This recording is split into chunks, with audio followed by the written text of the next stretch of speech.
Ladies and gentlemen,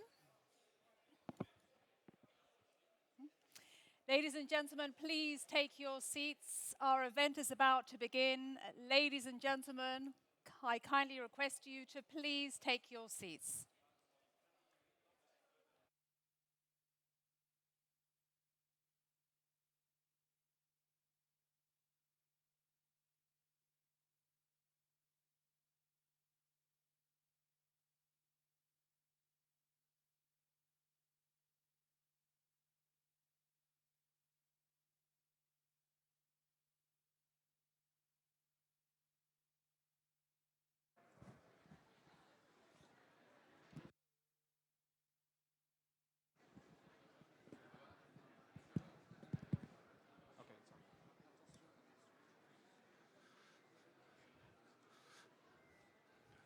Thank you everybody for attending. If everybody could please take their seats as we are about to begin.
Everybody kindly take your seats. We're about to begin.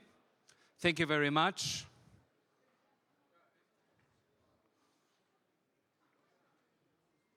We have already several ministers waiting to enter the room, after which, as you know, Secretary General Antonio Guterres, Secretary General Rebecca Greenspan, heads of state and government will join us too. So kindly take your seats so that we can begin shortly. Thank you very much.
Excellencies, distinguished guests, ladies and gentlemen, please kindly take your seats. Our event is about to begin.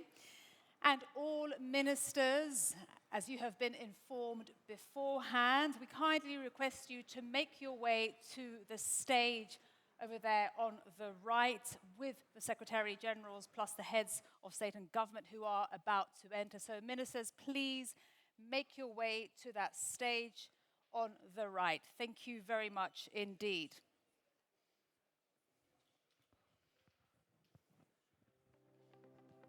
And just a reminder, ladies and gentlemen, that we are expecting the Secretary General of the United Nations, Mr. Antonio Guterres, also the Secretary General of UNCTAD, Ms. Rebecca Greenspan, the Federal Councillor of Switzerland, Mr. Guy Parmelin, and their Excellencies, the Presidents of Comoros, Madagascar, and the Prime Minister of Timor-Leste, who will be entering the plenary shortly.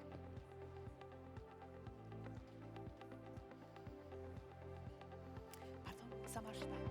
C'est pas fort.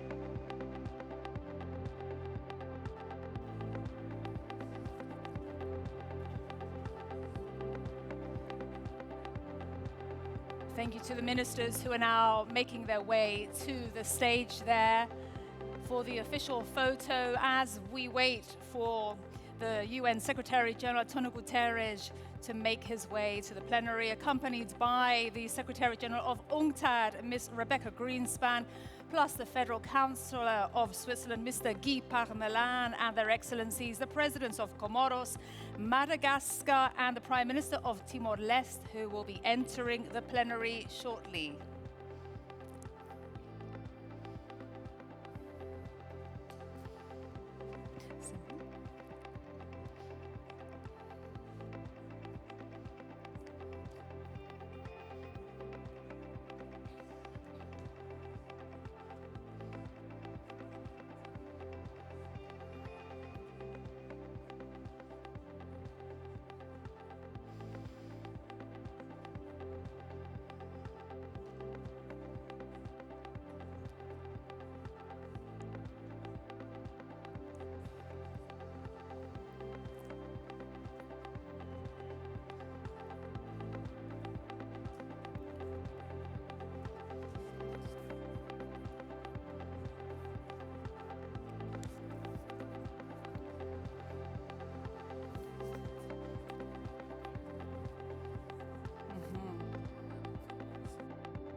Ladies and gentlemen, as we wait for our guests to arrive, a reminder that we are streaming this event live today and all sessions on UN TV. So please go to unctad.org. Thank you.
Ladies and gentlemen, please join me in welcoming the Secretary General of the United Nations, Antonio Guterres, our host for this week, the UN Trade and Development Secretary, Rebecca Greenspan, from our host country, the Federal Chancellor of Switzerland, Guy Parmelin, Their Excellencies, the Presidents of Comoros, Azali Assoumani, the President of Madagascar, who will be joining shortly, Andry Nirina Rajoelina, and the Prime Minister of Timor-Leste, Kairala Xanana Gusmão.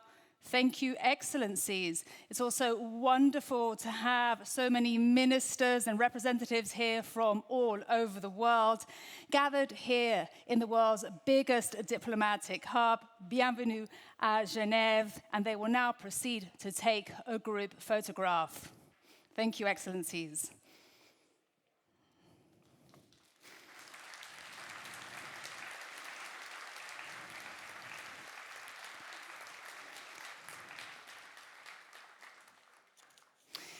And a reminder, ladies and gentlemen, we have an interesting agenda over the next 3 days, shedding light on the most pressing issues and the way forward.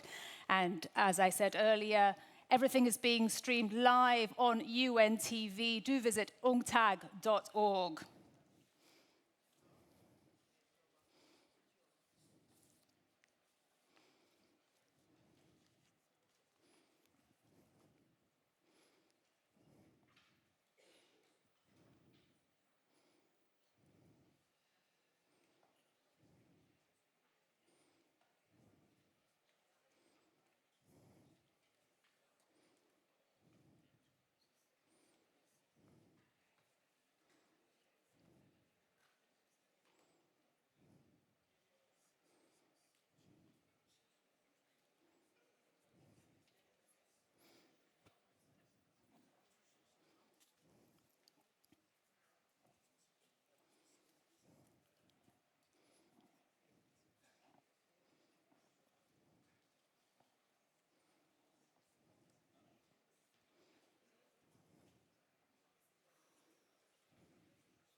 I now kindly ask the ministers to take their seats once again. Thank you, Excellencies.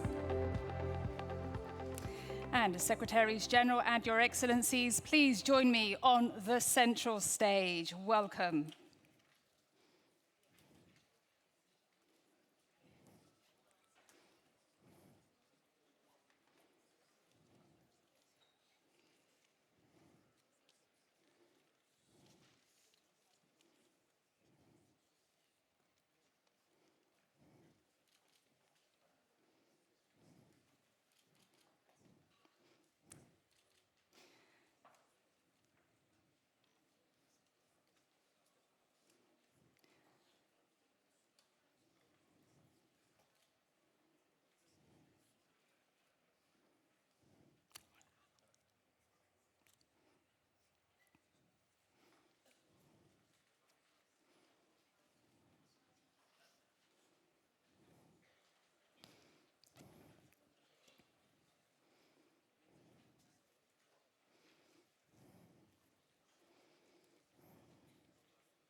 Thank you, ministers. If you can kindly take your seats. Thank you. Thank you, Excellencies. We're about to begin.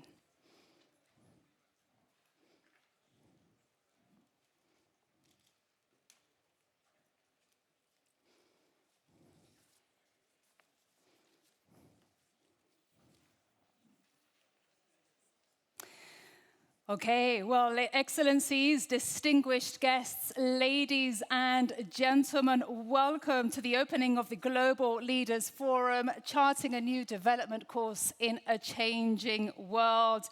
And today, what a special moment. We mark the 60th anniversary of the UN Conference on Trade and Development, UNCTAD.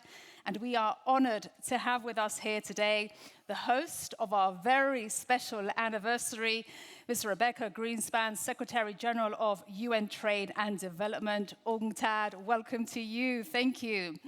And the UN Secretary General Antonio Guterres, welcome. And representing our host country, Mr. Guy Parmelin, Federal Councillor of the Government of Switzerland. And also, Excellencies Azali Assoumani, President of the Comoros, Andry Nirina Rajoelina, President of Madagascar, and Keirala Shanana Gusmao, Prime Minister of Timor-Leste. Welcome, everybody, and a warm welcome to the more than 30 ministers, heads of UN agencies and international organizations, private sector partners, and representatives of civil society and youth. Welcome to you all. Bienvenue à Genève. I'm Maria Ramos. I am an international TV news anchor for TRT World based in Istanbul, and it is an honor to be with you here today. And today we celebrate the 60th anniversary of UNCTAD. What a special moment, what a special milestone. And over the next 3 days, we will dive deep into why the UN Trade and Development is such a critical pillar of the United Nations. But first, let's take a look back together at 6 decades of action.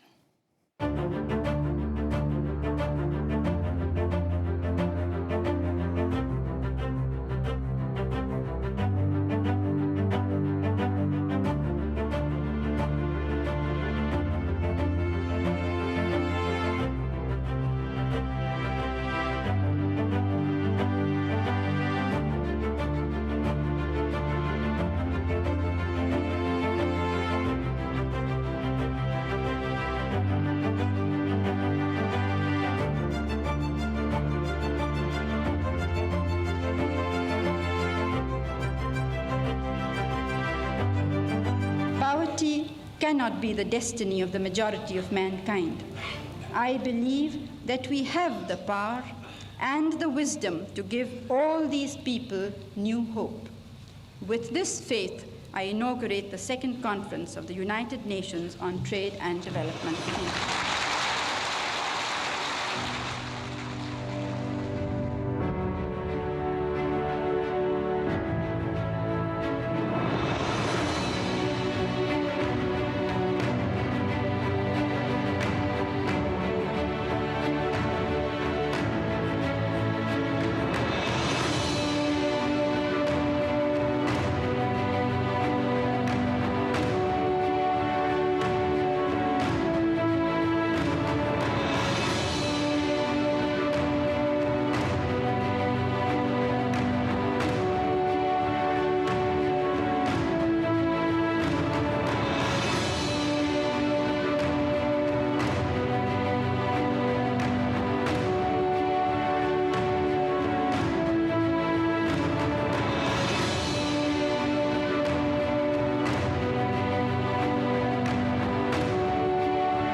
Indeed, what an incredible journey. 60 years of shaping fairer, more sustainable trade and development policies.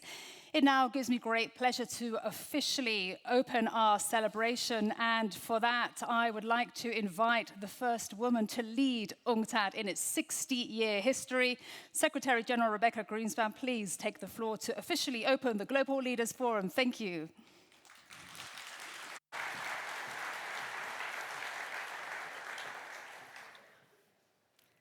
Your Excellencies, heads of state and government of Comoros, Madagascar, and Timor-Leste, it means so much to us that you are here. Thank you for making the time and effort to come.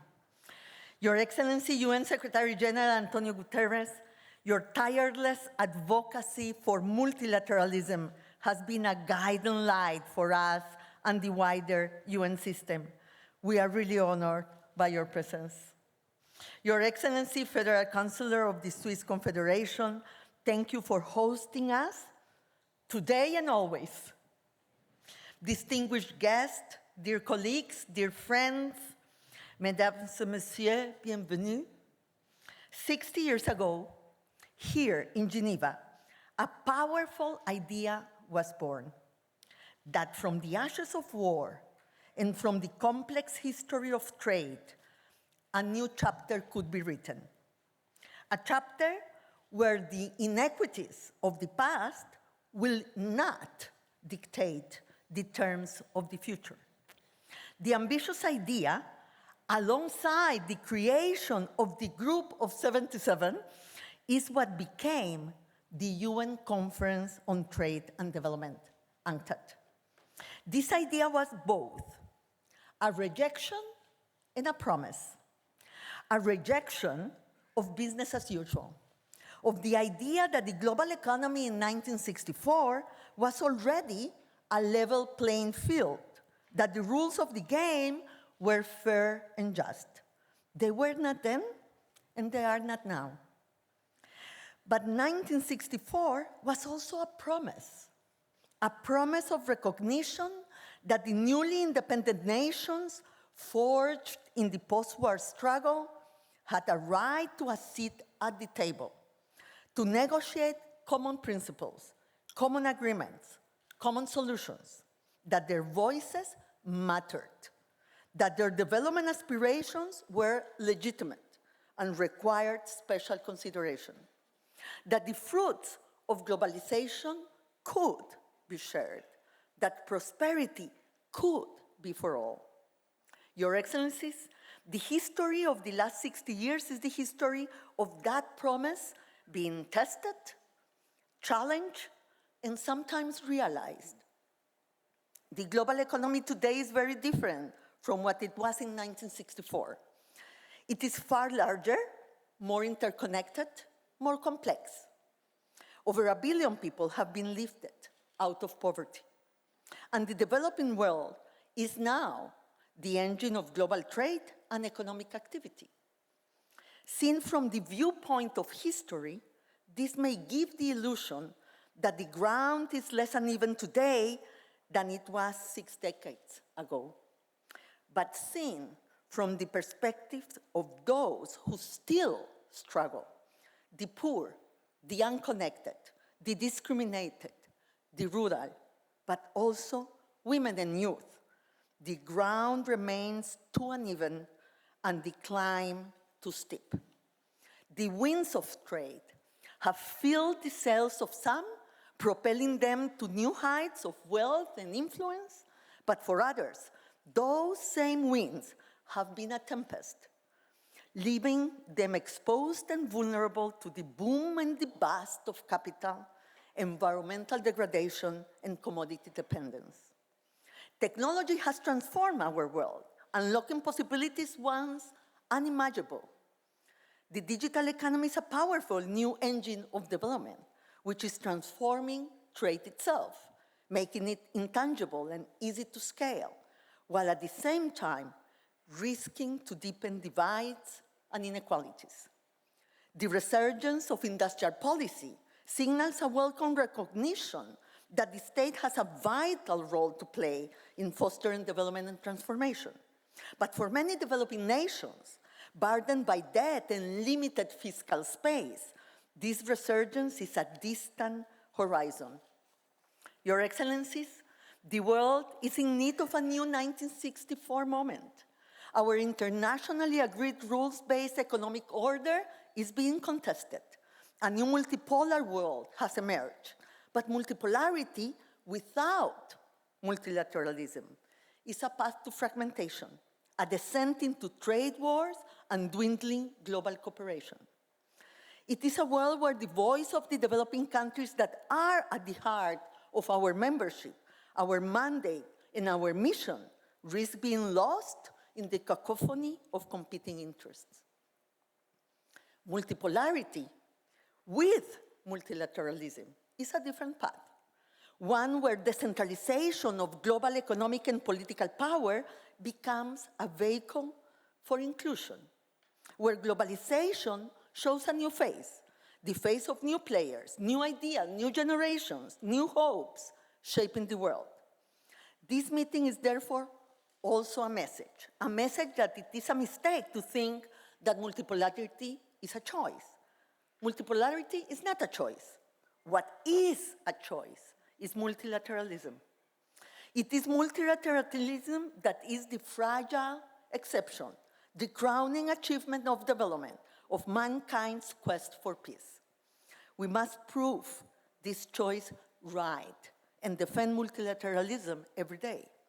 But a renewed form of multilateralism, with greater representation in governance, with fairer rules in trade and the environment, with much less inequity in international finance. As the Secretary General of the UN said last year in New York, and I quote, "We must reform or rupture," end of quote.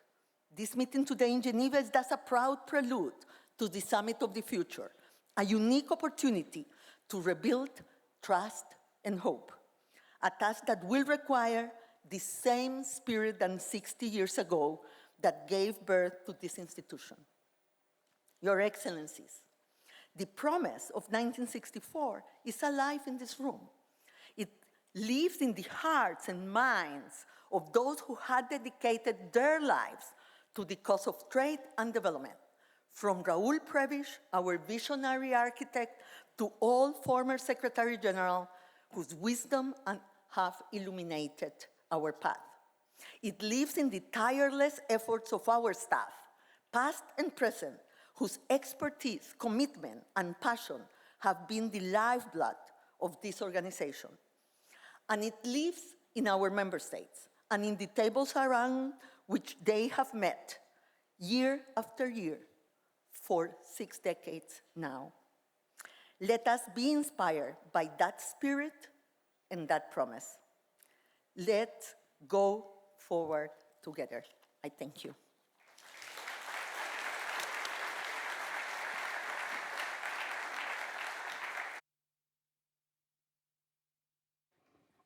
Thank you so much, Secretary General Greenspan, for opening our event.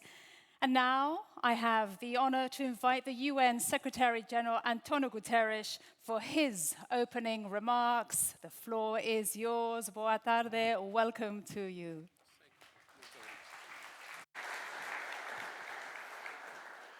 Excellences, chers invités et amis, c'est un grand plaisir et un privilège de me joindre à vous pour commémorer le 60e anniversaire de la CNUSED, à présent connue sous le nom de l'ONU Commerce et Développement. Il y a 60 ans, à une époque de transformation et de bouleversement, la CNUSED est née du constat que le développement est inextricablement lié au commerce. La toute première session de la CNUSED a vu la signature de la déclaration conjointe des 77 pays en développement, la création du groupe des 77. En effet, la CNUSED et le groupe des 77 constituaient 2 volets d'un effort conjoint, donner aux pays en développement une plus grande voix dans les débats sur le développement et bâtir une architecture économique, financière et commerciale davantage axée sur le développement. La CNUSED a passé une grande partie des 6 dernières décennies à défendre les intérêts des pays en développement et à plaider pour un système commercial mondial plus équitable et inclusif en tant que puissant moteur de croissance économique, de réduction de la pauvreté et de progrès social. Excellencies, dear friends, UNCTAD's commitment to this cause is reflected in its achievements. These include the creation of the least developed countries category, the adoption of the principles and objectives for a new international economic order, and the establishment of the Common Fund for Commodities. UNCTAD also has a proud and long-standing record of contributing to discussions on reforming the international financial architecture. It has been a powerful force for change at the global level, shaping narratives, influencing international negotiations, and advancing the cause of multilateralism. UNCTAD's work has not only created a legacy, it continues to be an inspiration for today's debates and decisions. Excellencies, dear friends, the first Secretary General of UNCTAD, the renowned Argentine economist Raúl Prebisch, once remarked that UNCTAD could not be neutral on development problems, just as the World Health Organization could not be neutral on malaria. Today, the clarity and commitment of UN trade and development are more relevant than ever. Geopolitical divisions are rising, inequalities are growing, the climate crisis is hitting many developing countries hard, and new and protracted conflicts are having a ripple effect across the global economy. Global debt has soared, while key development indicators, including poverty and hunger, have regressed. The international financial architecture has been exposed as outdated, dysfunctional, and unjust. It has failed to provide a safety net for developing countries mired in debt. And the international trading system is challenged on all sides, teetering on the verge of fragmentation. Trade has become a double-edged sword, a source of both prosperity and inequality, interconnection and dependence, economic innovation and environmental degradation. In this context, I welcome the reforms to UNCTAD initiated by Secretary General Rebecca Greenspan. Your new branding, UN Trade and Development, reflects a renewed commitment to expanding your reach and amplifying advocacy for developing countries. Your role remains essential, identifying and working to close gaps and discrepancies in the system and proposing pragmatic, evidence-based solutions. This aspect of UNCTAD's work was essential to the Global Crisis Response Group, created in 2022 and led by Secretary General Greenspan. Above all, UN Trade and Development remains faithful to your core principle of promoting inclusive and sustainable development through trade and investment. And this is essential as multilateral cooperation is weakened and the forces of fragmentation grow stronger. New trade barriers introduced annually have nearly tripled since 2019, many driven by geopolitical rivalry with no concern for their impact on developing countries. The world cannot afford splits into rival blocs. The implementation of the SDGs and the need to ensure peace and security makes essential to have one global market and one global economy in which there is no place for poverty and hunger. The elimination of poverty remains the primary development of sustainable development. The IMF estimates that increased international trade restrictions could reduce global economic output by more than $7 trillion in the long term, 3 times the annual output of sub-Saharan Africa. It is becoming clear that we also need a new architecture of international finance, taxation, and digital governance, and a new vision on how to measure progress, how to promote South-South trade, and how to ensure stability in a multipolar world. Excellencies, dear friends, The Summit of the Future in New York in September will seek concrete progress and political momentum on these issues. This will be a unique opportunity to forge a new global consensus around addressing the complex economic and development challenges we face and turbocharging investment in the Sustainable Development Goals. And the next 3 days will be an important milestone on the way to the summit. I urge you to consider concrete, pragmatic contributions to this process. We must channel the courage and wisdom of those who built UNCTAD to reimagine a world where trade is a force for shared prosperity, not geopolitical rivalry. Where global supply chains are a source of green innovation and climate action, not environmental damage. Where sustainable development is a central goal, not an afterthought. And where a network of inclusive multilateralism, drawing on the expertise of the corporate sector, academia, and the civil society, is a means to realizing our shared ambitions, not a relic of the past. UN trade and development as an essential role in that world. I look forward to welcoming you to New York to take forward your proposals and recommendations from this important Leaders Forum.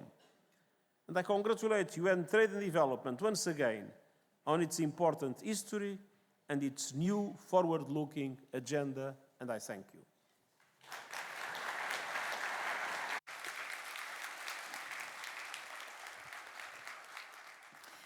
Indeed, Secretary General, we have the past legacy to build the future with UNCTAD as one of its pillars. Thank you so much, Secretary General.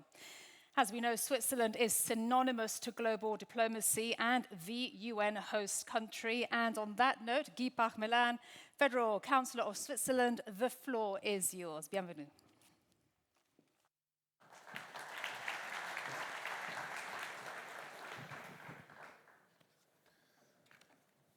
Mesdames et Messieurs les chefs d'État et de gouvernement, Monsieur le Secrétaire général des Nations Unies, Madame la Secrétaire générale de la CNUSED, Mesdames et Messieurs les représentants du secteur privé, de la société civile et de la communauté scientifique, Mesdames et Messieurs, en ma qualité de représentant du gouvernement suisse et de ministre de l'économie, de la formation et de la recherche, c'est un privilège pour moi de pouvoir vous accueillir en Suisse à l'occasion du 60e anniversaire de la Conférence des Nations Unies sur le commerce et le développement, ou plutôt ONU Commerce et Développement, puisque telle est désormais sa dénomination. Cet organe intergouvernemental permanent de l'Assemblée générale des Nations Unies a son siège ici à Genève depuis sa création le 30 décembre 1964. Ce choix s'est avéré judicieux. Genève est en effet un haut lieu de la coopération internationale. Chaque jour, dans cette ville, des décisions importantes sont prises pour améliorer les conditions d'existence de la personne humaine et pour sauver des vies. Cet objectif est directement en lien avec les règles mondiales en matière de commerce et de relations économiques pour lesquelles les gouvernements se rencontrent et se concertent régulièrement à Genève. Un anniversaire est toujours l'occasion d'analyser le chemin parcouru et de réfléchir à celui qui dessine l'avenir. Permettez-moi à cet égard de partager avec vous quelques réflexions du même ordre. Je relèverai d'emblée que la CNUSED est née de l'idée qu'à côté des institutions économiques intergouvernementales existantes, telles que l'accord général sur les tarifs douaniers et le commerce, le GATT, devenu entre-temps l'OMC, le Fonds monétaire international et la Banque mondiale, il fallait également que voie le jour une organisation dédiée aux problèmes spécifiques des pays en développement et qui soit à même de leur proposer des recommandations adaptées. Depuis lors, la mondialisation et l'expansion impressionnante du commerce international ont largement contribué à sortir des millions de personnes de la pauvreté. Compte tenu de ce bilan, il semble clair aujourd'hui que les questions portant sur le potentiel de transformation du commerce doivent être abordées dans une perspective qui ne se limite pas aux pays en développement, mais qui implique la responsabilité de l'ensemble des acteurs concernés. Aujourd'hui, il semble clair également que le commerce peut être un contribuant clé au développement durable, bien que ce lien ne soit pas automatique et que des conditions cadres appropriées doivent être mises en place. ONU Commerce et Développement s'est donné pour objectif la prospérité pour tous. C'est affirmer d'emblée la quasi-certitude que sa mission n'arrivera probablement jamais à son terme. Nous observons d'ailleurs qu'après 60 ans d'existence, il reste encore d'énormes défis à relever pour que les êtres humains puissent tous profiter du vaste potentiel de développement du commerce mondial. Ce volet est également important pour l'économie suisse puisqu'il contribue à hauteur d'environ 40% au produit intérieur brut de notre pays.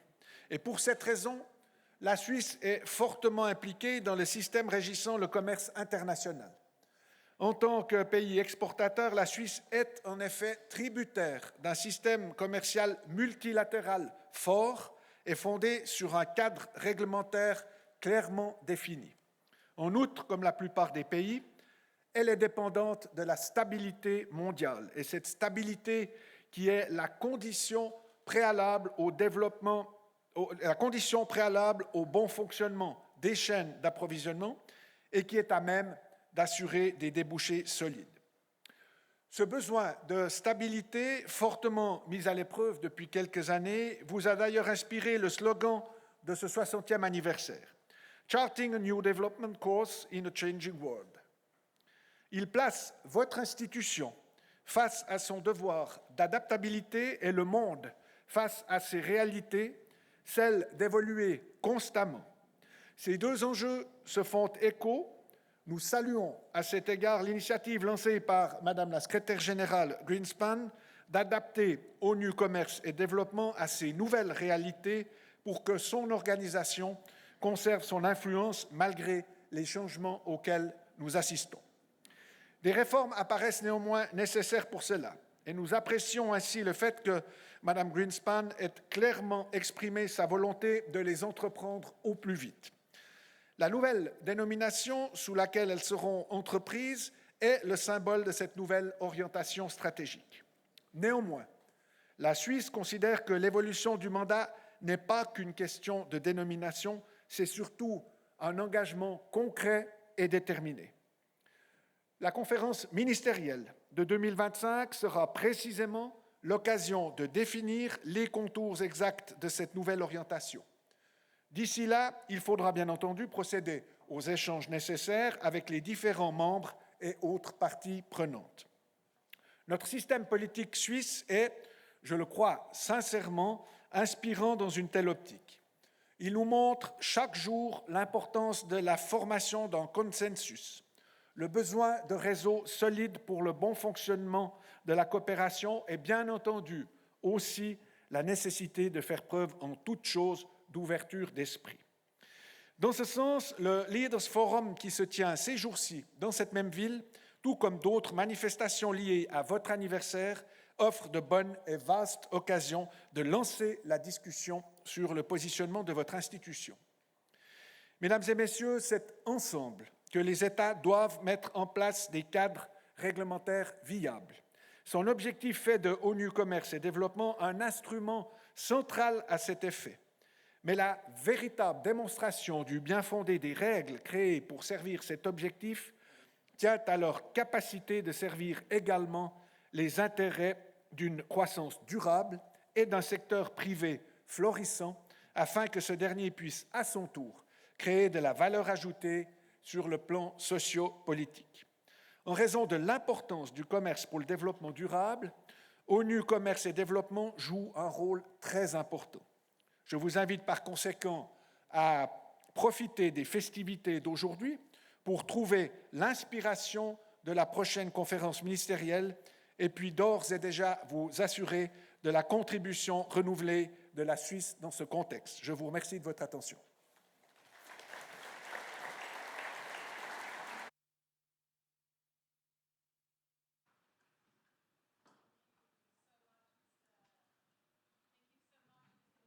And for your generous hosting of the UN's critical work.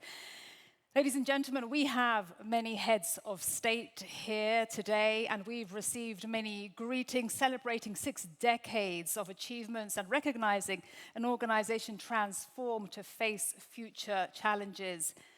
And now it's a true honor to introduce the special anniversary address from His Excellency Xi Jinping, President of the People's Republic of China. 尊敬的格林斯潘秘书长，各位同事、女士们、先生们、朋友们，热烈祝贺联合国贸易和发展会议成立60周年。60年来，联合国贸易和发展会议秉持共同繁荣的宗旨，积极促进南南合作，倡导南北对话，推动构建国际经济新秩序，为全球贸易和发展做出了重要贡献。当前，世界百年变局加速演进，和平和发展面临新的挑战。我们要以对历史和人民负责的态度，把准正确方向，携手构建人类命运共同体。要营造和平发展的国际环境。历史昭示我们，只有坚持和平发展、合作共赢，世界才能长治久安、普遍繁荣。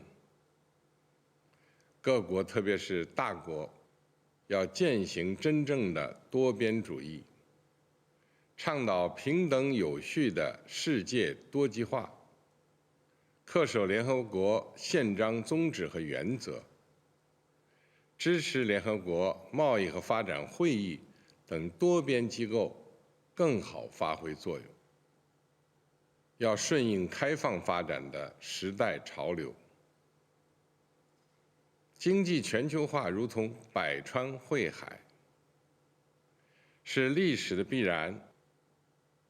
我们要倡导普惠包容的经济全球化，推进贸易和投资自由化、便利化，解决好发展失衡等问题，推动全球治理体系朝着更加公正合理的方向发展。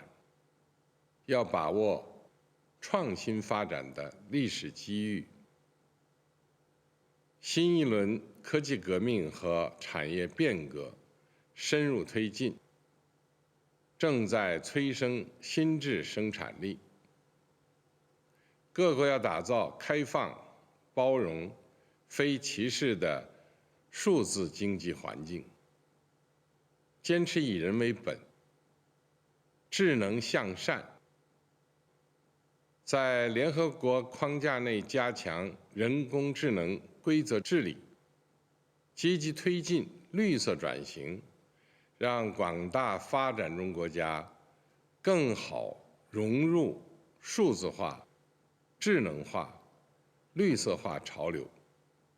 女士们、先生们、朋友们，今年是中华人民共和国成立75周年。我们正以高质量发展全面推进中国式现代化，必将为世界发展带来新的更大机遇。中国始终是全球南方的一员，永远属于发展中国家。我先后提出共建“一带一路”倡议、全球发展倡议、全球安全倡议、全球文明倡议，就是为了助力世界现代化，实现共同繁荣。我们将积极扩大从其他发展中国家的进口，加强贸易、投资、发展合作。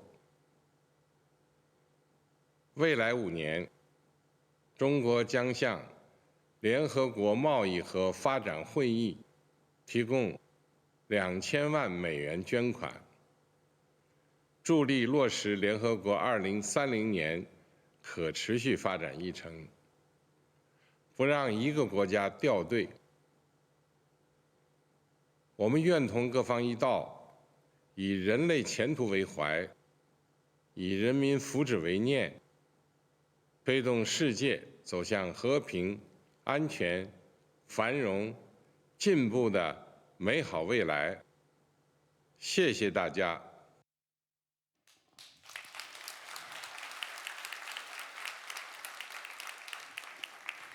Thank you so much, President Xi Jinping. And an important reminder that actually in Chinese culture, 60 years marks one full life cycle and also the beginning of a new one. So a very pertinent message as we mark 60 years of UNCTAD. Ladies and gentlemen, I now invite the heads of state and government who have joined us here today for their opening remarks. And I'd like to start with His Excellency, the President of the Comoros, Azali Assoumani. The floor is yours. Thank you so much, Your Excellency.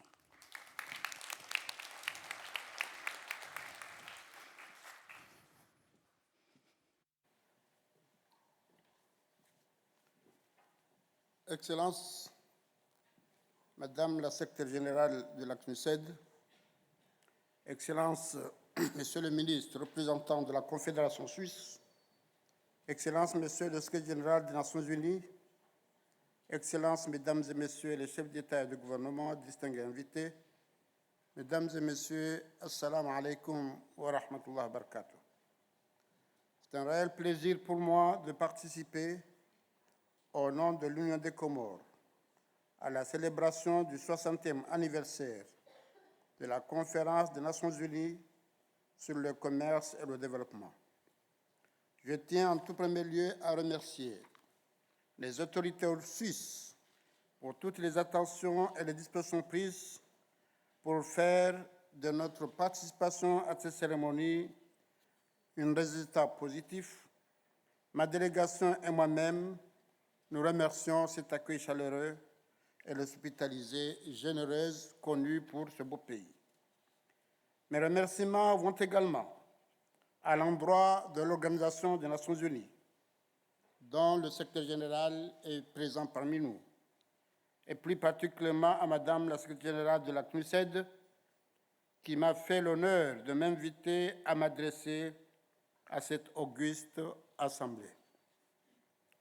Excellences, Mesdames et Messieurs, je salue la contribution incontestable que la CNUSED apporte aux efforts menés par les dirigeants des pays du Sud, que nous sommes pour une transformation de nos économies en vue d'une croissance harmonieuse intégrée dans l'économie mondiale. Vous me permettez de rappeler qu'au lendemain de la grande vague de décolonisation du début des années 60 en Afrique, la CNUSED fut en soi un événement historique dans le sens où elle a œuvré en faveur de la cohésion des pays du Sud autour d'une revendication majeure, à savoir l'obtention d'échanges commerciaux rééquilibrés. Aujourd'hui, on peut affirmer sans se tromper que le bilan de la CNUSED est tout à fait positif. Je pense en particulier à la concrétisation de l'accord sur le système généralisé de préférence, mais aussi à la création d'un fonds commun pour les produits de base ou encore à la mise en place d'un montant minimal harmonisé d'aide publique au développement par les pays donateurs. Grâce à la CNUSED, le régime préférentiel a été accordé aux pays en développement dans les échanges internationaux et les pays du Sud ont pu vivre la mise en œuvre concrète de politiques multilatérales profondément innovantes. Mais si le Sud en général a pu bénéficier d'un accompagnement précieux de la CNUSED dans sa quête pour une croissance affirmée, une partie toute particulière du monde à laquelle mon pays est profondément attaché a été marquée par le dynamisme de cette coopération. Je vais parler ici du long chemin qui a mené à la reconnaissance des États insulaires au développement en tant que catégorie spécifique au sein de la communauté internationale. La communauté internationale reconnaît en effet la spécificité de nombreux pays unis par l'insularité, l'éloignement géographique et la petite taille de leur économie, de leur population, de la superficie de leur territoire. Ces pays dont fait partie l'Union des Comores, très exposés aux chocs exogènes et particulièrement vulnérables à la dégradation de l'environnement, à l'élévation du niveau de la mer et aux phénomènes météorologiques externes et qui dépendent largement du commerce international et des importations bénéficient d'une plus grande considération. Et ce résultat, je le dis sans ambiguïté, c'est aussi à la CNUSED que nos pays le doivent. Excellences, Mesdames et Messieurs, permettez-moi de dire quelques mots sur la coopération entre les Comores et la CNUSED. Avec le ministère en charge du commerce et les douanes, la CNUSED a appuyé la mise en place du système Sidonia Plus, sa migration vers Sidonia Heard et celle d'un guichet unique électronique. La CNUSED apporte également un appui technique au ministère de l'Économie et du Commerce, et notamment tout au long du processus de son adhésion à l'Organisation mondiale du commerce. Certes, nous sommes reconnaissants de cette assistance technique, mais nous pensons que nous pouvons faire davantage ensemble, et c'est dans cette optique que nous souhaiterions étendre cette coopération à différents domaines prioritaires. Notre pays a besoin d'un appui pour lui permettre de tirer profit de sa sortie de la catégorie des pays les moins avancés à celle des pays à revenus intermédiaires suite au reclassement fait par la Banque mondiale en 2018 afin de réussir la réalisation du plan Comores émergent. Nous souhaiterions également aller vers la parallélisation du plan d'action national de mise en œuvre de la ZLECAf et la mise en place d'une feuille de route globale pour une intégration bénéfique des Comores dans le système de commerce multilatéral, la diversification de l'économie comorienne, l'élargissement de sa base d'exportation et la réduction de ses importations. Mais avant de clore, permettez-moi de saisir cette opportunité pour rendre un grand hommage à la République de Chine, qui apporte sa contribution concrète à la CNUSED pour aider à la mise en œuvre du programme de développement durable et saluer ce grand partenaire qui ne cesse d'intensifier sa coopération dans les domaines du commerce, de l'investissement avec les pays africains, en particulier avec mon pays. Et alors que nos pays en développement peinent encore à se relever des conséquences de la pandémie de Covid-19 et font face aux effets des guerres et du changement climatique, je ne peux que souhaiter que cette coopération solide et sincère qui existe entre la CNUSED et les pays du Sud puisse se poursuivre et se diversifier. Je mets enfin le vœu de voir les 60 ans de coopération qui nous unissent constituer une source d'inspiration pour qu'ensemble nous puissions tracer une nouvelle voie encore plus prometteuse vers un avenir de prospérité partagée. De nombreuses opportunités s'offrent à nous avec le continent africain qui est en pleine mutation et notamment l'intégration régionale qui se confirme, la mise en œuvre prochaine de la ZLECAf et l'accession récente de l'Union africaine au G20. Tirons alors profit de ces atouts considérables pour mettre en place des meilleures politiques susceptibles d'aider à lever les obstacles qui se posent encore à une croissance durable et harmonieuse des pays du Sud en général et de l'Afrique en particulier. Je vous remercie.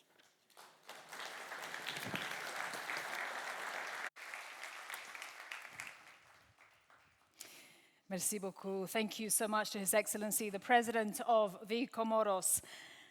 And now, His Excellency, the President of Madagascar, Andry Nirina Rajoelina, the floor is yours. Welcome.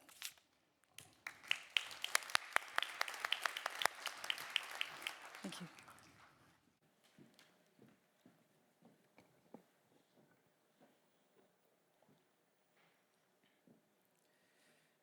Excellences, Messieurs les chefs d'État et de gouvernement, Monsieur le secrétaire général des Nations Unies, Madame la secrétaire générale de la Conférence des Nations Unies pour le commerce et le développement, Monsieur le conseiller fédéral de la Confédération suisse, distinguées assistances, Mesdames et Messieurs,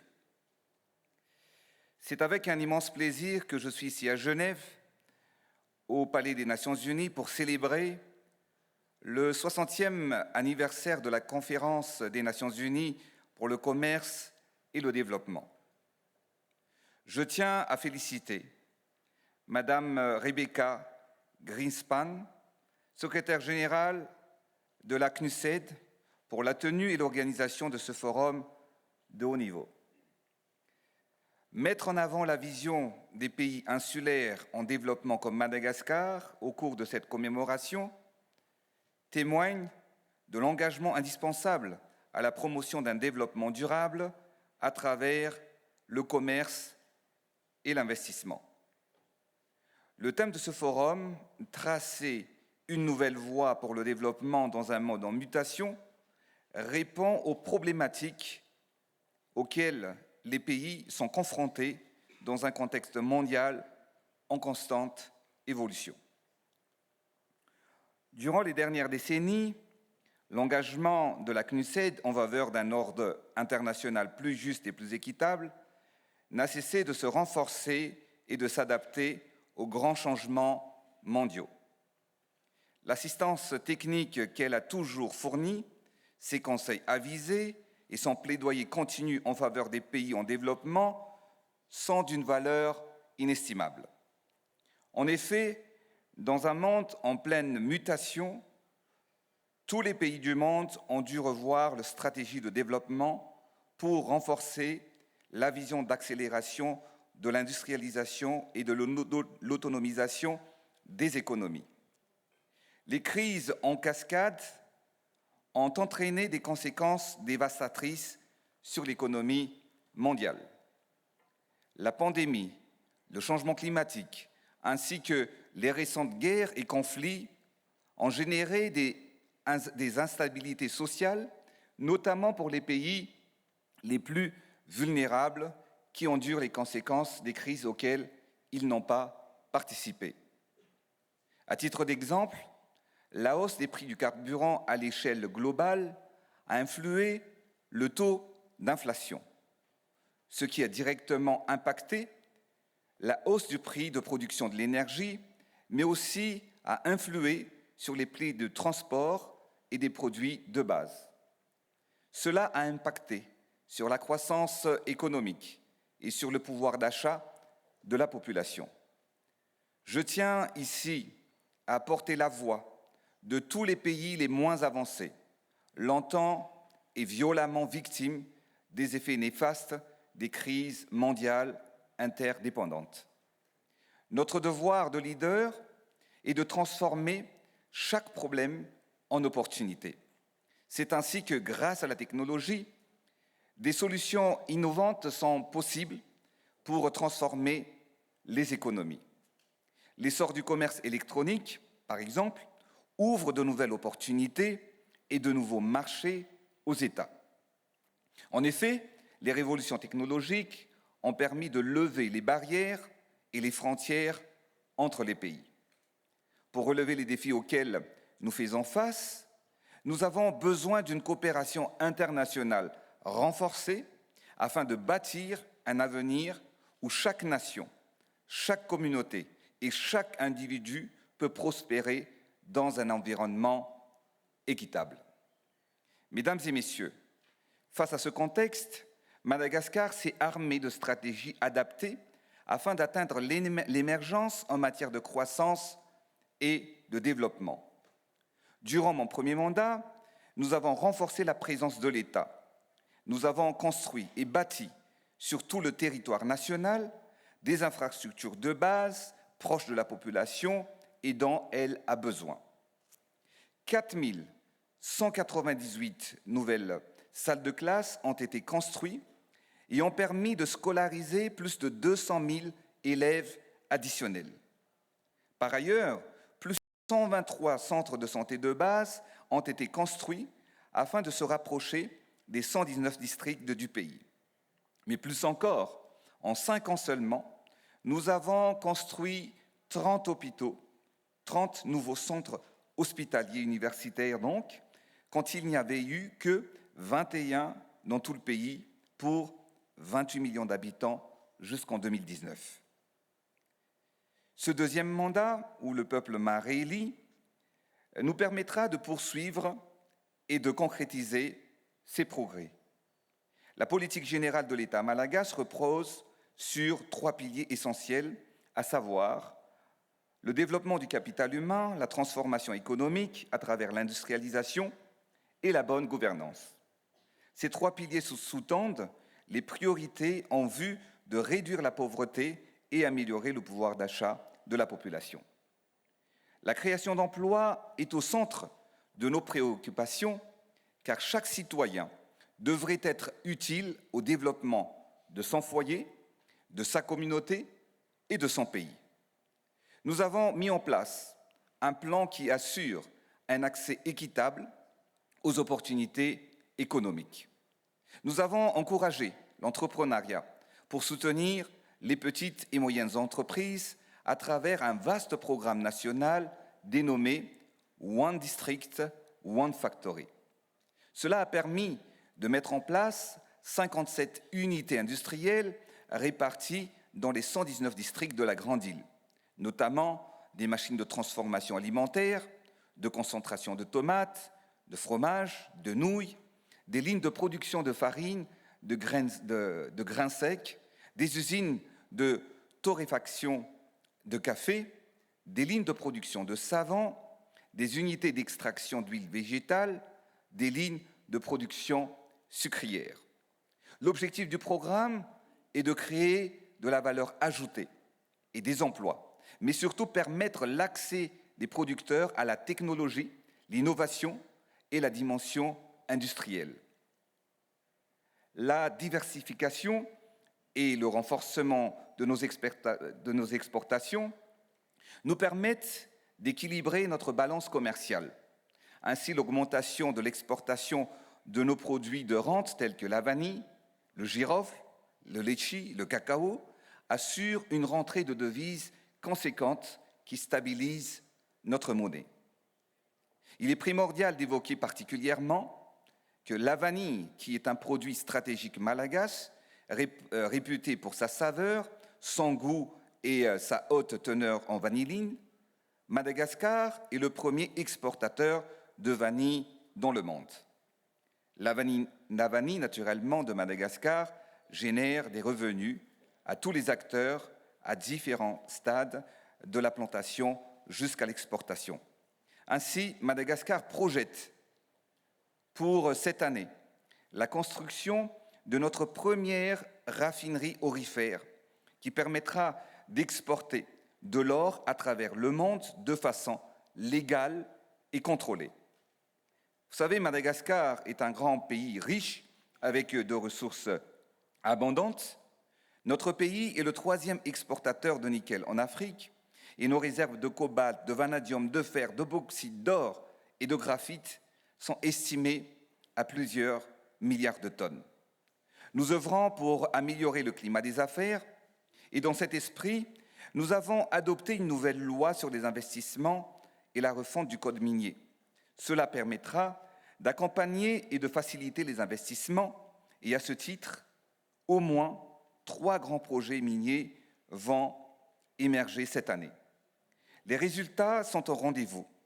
En effet, en février 2024, le rapport du Fonds monétaire international avait tablé sur une croissance moyenne du produit intérieur brut du continent africain de l'ordre de 3,8%. Madagascar, quant à lui, prévoit pour cette année un taux de croissance économique de 4,5%. Cela démontre le dynamisme de notre économie. Notre politique économique vise à diversifier l'économie malgache afin de stimuler la croissance. Nous accompagnons ainsi l'industrialisation de Madagascar et encourageons les investissements dans les secteurs agricoles, touristiques industrielles et technologiques pour créer de nouvelles opportunités. C'est pour cette raison d'ailleurs que mon engagement a été reconnu et primé par l'ONUDI, qui m'a décerné en 2020 le titre de champion de l'industrialisation en Afrique. Excellences, Mesdames et Messieurs, Madagascar se joint entièrement au thème de cette célébration du 60e anniversaire de la CNUSED et soutient la voie qui nous est tracée en appelant tous les pays à l'action afin de construire ensemble un avenir résilient, équitable et durable. Je tiens à remercier la CNUSED pour les différents aspects d'assistance technique et de coopération dont Madagascar a bénéficié. Ces soutiens ont permis à mon pays de mener des actions de promotion du commerce, de l'investissement et du développement économique et technologique. Je suis conscient que les débats qui seront tenus durant les 2 jours aboutiront à des résultats concrets pouvant apporter des approches novatrices pour relever les défis et accélérer le développement tant attendu par nos populations respectives. Longue vie à la CNUSED, longue vie à la coopération multilatérale et à la solidarité entre les pays. Je vous remercie de votre attention.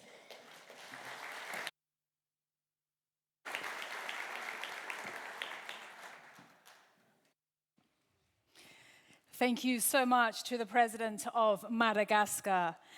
And now we invite the Prime Minister of Timor-Leste to the floor, Keidala Xanana Gusmão. The floor is yours. Welcome.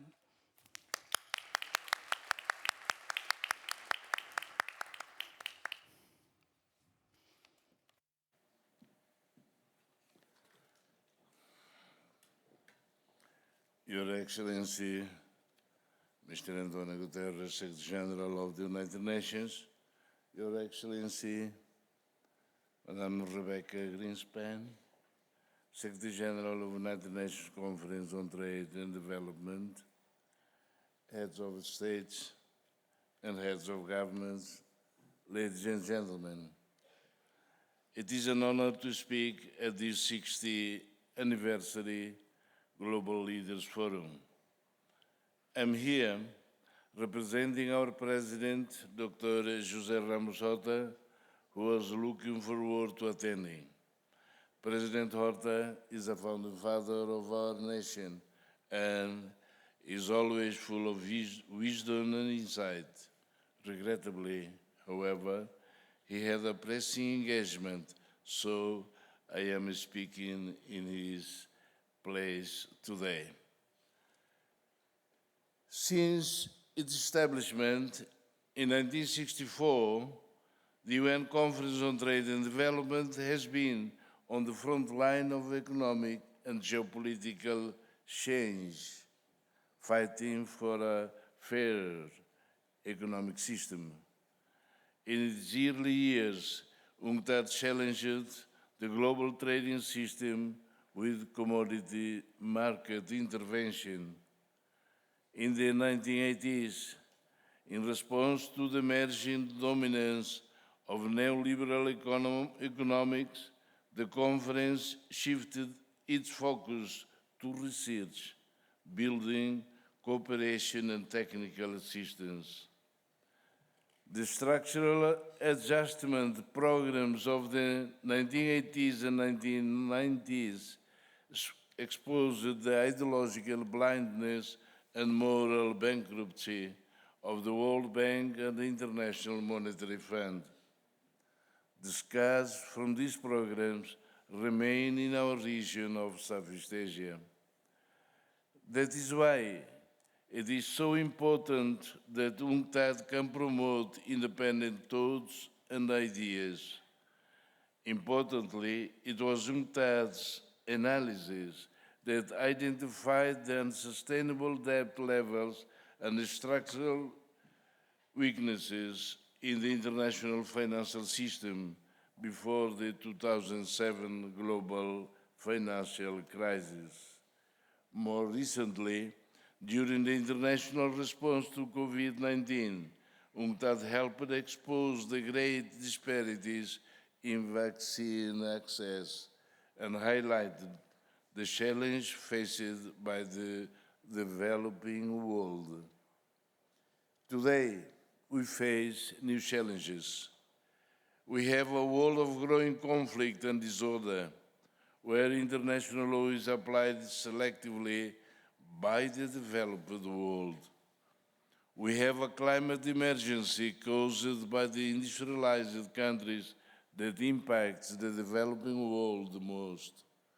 And we have a global economy that is entrenching extreme inequality. UNCTAD's 60th anniversary provides an opportunity for us to discuss new approaches to tackle these challenges. This means asking now, we can build a world economy that is inclusive and equitable. We know that development is a difficult process, and there is no one-size-fits-all formula. In 2002, Timor-Leste emerged from 24 years of foreign occupation and almost 5 centuries of colonialism. We started with nothing but the scars and the trauma of war. We learned quickly that without peace, there can be no development, and without development, there cannot be peace. We also learned that we were not alone. There were other conflict-affected and fragile countries struggling with peace and development. And in 2010, we came together to share our experiences. We established the G7+, a group of around 20 fragile countries, to speak with one voice about development, aid effectiveness, and international cooperation. In 2019, the G7+ gained observer status at the United Nations. Despite much progress since independence, Timor-Leste remains one of only 8 countries designated by the United Nations as both a least developed country and a small island development state. I commend UNCTAD for the 2024 UNCTAD strategy to support small island developing states. This is an important document that provides a framework for sustainable development, economic diversification, and resilience building. The UNCTAD SEEDS strategy demonstrates once again that UNCTAD is a trusted partner of the developing world. As UN Secretary General Antonio Guterres said at the recent Small Island Development States Conference, global institutions cannot be effective if they are not representative. Regrettably, in our country, the international financial institutions have been quick to lecture us, but slow to employ us. And then they wonder why they do not understand our priorities, our context, or our culture. We know that development can only be successful if it is country-owned and country-led. Early this year, Timor-Leste joined the World Trade Organization. This will help our integration with the global economy. This is the experience of our country, but we know that UNCTAD supports developing countries around the world. As a founding member of the G7+ group of fragile countries, we believe that UNCTAD must be provided with the resources to support fragile countries, most of which are in Africa. These countries are large countries, rich in natural resources, but they are also very, very poor. We would ask the United Nations and UNCTAD to explore a better approach to provide support and assistance so that we can open the door to peace and development in these fragile countries. It is vital UNCTAD has the political support needed to undertake its role and to share a new model for international development.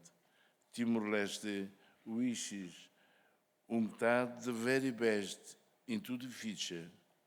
We all look forward to continuing to work together for a better life for people around the world.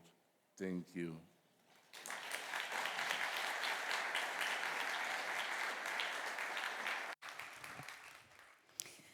Thank you so much to the Prime Minister of Timor-Leste. Thank you.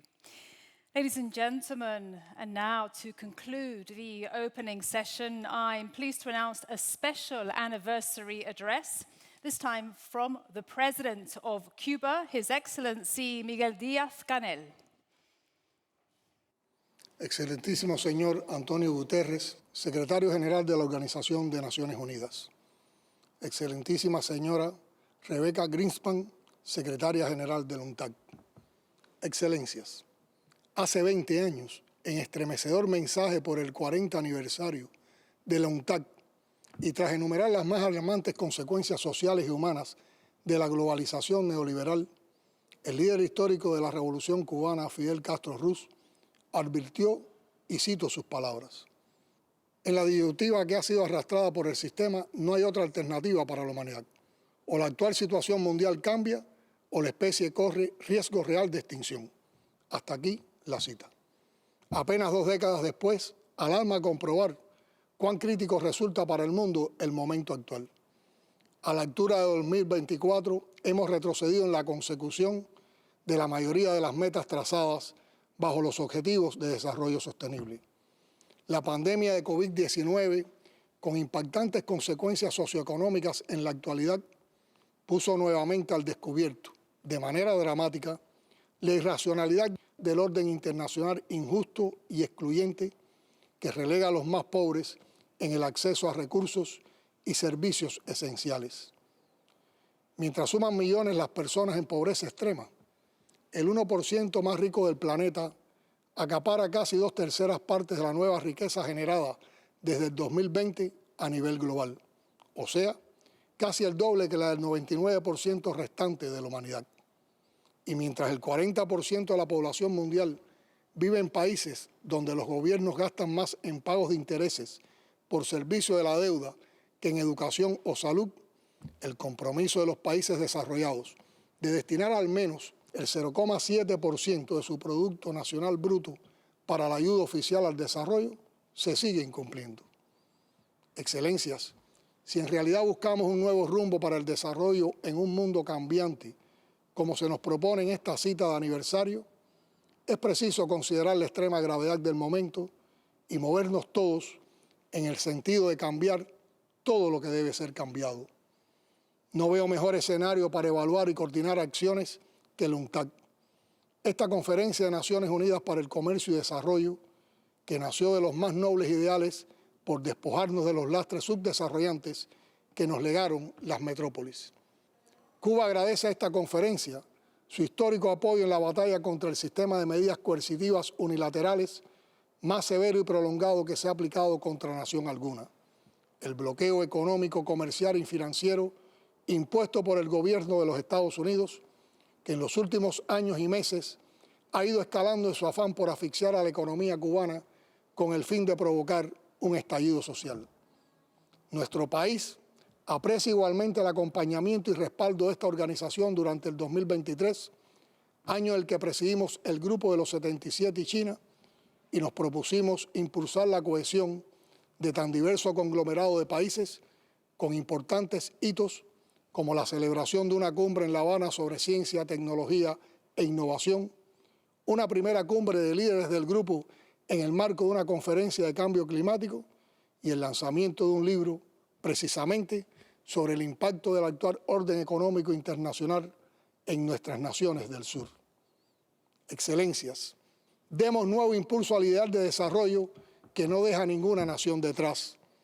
Urge reivindicar a nuestros pueblos, avanzando unidos en la realización de sus preteridos reclamos.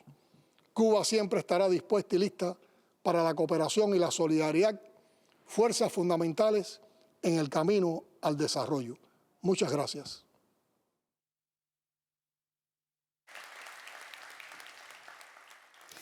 Muchísimas gracias al presidente de Cuba. And thank you very much for this extraordinary opening of the Global Leaders Forum celebrating UNCTAD's 60th anniversary. And now, ladies and gentlemen, the UN Secretary-General Antonio Guterres will leave the Global Leaders Forum escorted by Secretary-General Rebecca Greenspan, but she will be back, and we ask that everybody else remain seated, please. Ladies and gentlemen, please join me in giving a very warm thank you to the UN Secretary-General Antonio Guterres for being with us here today on this very special occasion. Thank you so much.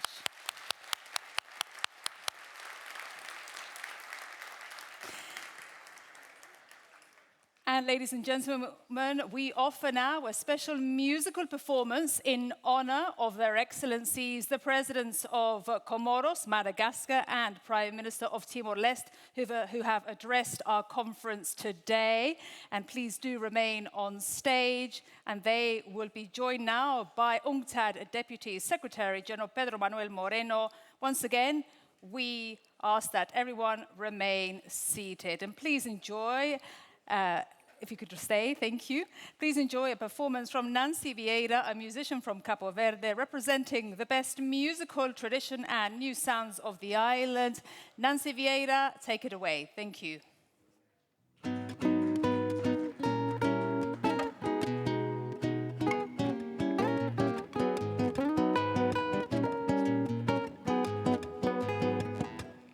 Já-me cantar bem trazer você aroma daquele país. Cabo Verde, terra querida, que nós tudo tem na coração. Já-me cantar bem trazer você aroma daquele país. Cabo Verde, terra querida, que nós tudo tem na coração. Cabo Verde, manda manter, se bem som, beijo de saudade,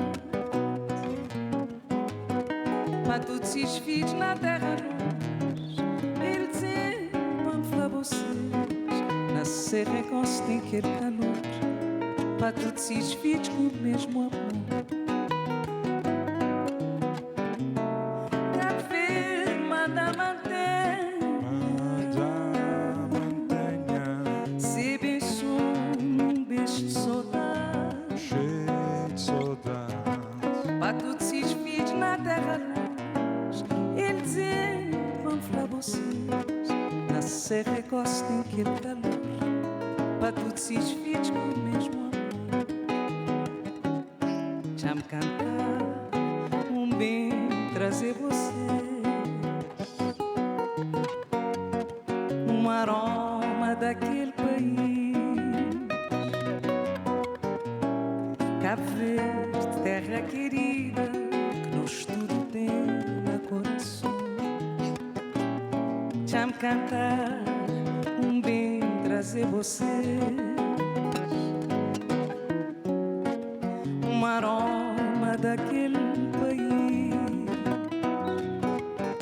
Cabo Verde, terra querida, que nós tudo tem na coração.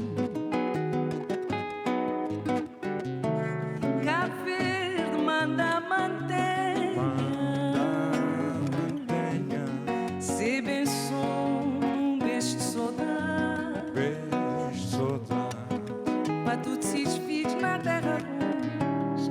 Ele vem para me falar vocês, na serra é constante aquele calor, para todos os filhos o mesmo amor. Cabo Verde manda mantenha, se beijo um beijo de saudade, para todos os filhos na terra longe. Ele vem para me falar vocês, na serra é constante aquele calor, para todos os filhos o mesmo amor. Na serra é constante aquele calor, para todos os filhos o mesmo amor. Na serra é constante aquele calor, para todos os filhos o mesmo amor. Na serra é constante aquele calor, para todos os filhos o mesmo amor.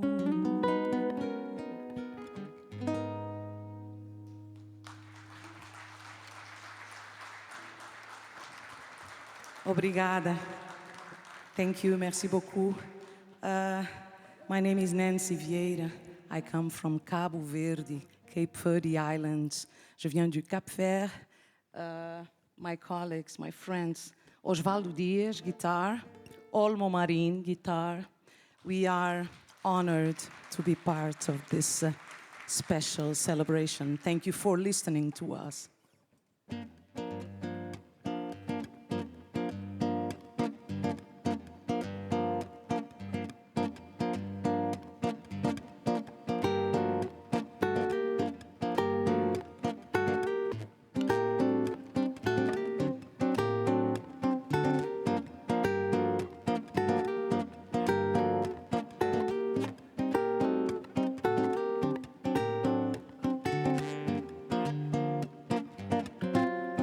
Na minha lembrança, tempo de inocência, vida tem volta e volta, que tá levando bem longe de tudo que não podia ser. Não tá mana tudo confiança, tá crendo nos bonança. Amor novo na mocidade, tá comovendo, passa em ingenuidade. Ah, isso nunca te fez desilusão. Roda, roda, vida, roda, roda, tempo. Canta, canta, vento. Quem tem sonho vai a roda, roda, vida, roda, roda, tempo. Canta, canta, vento. Quem tem sonho vai ali.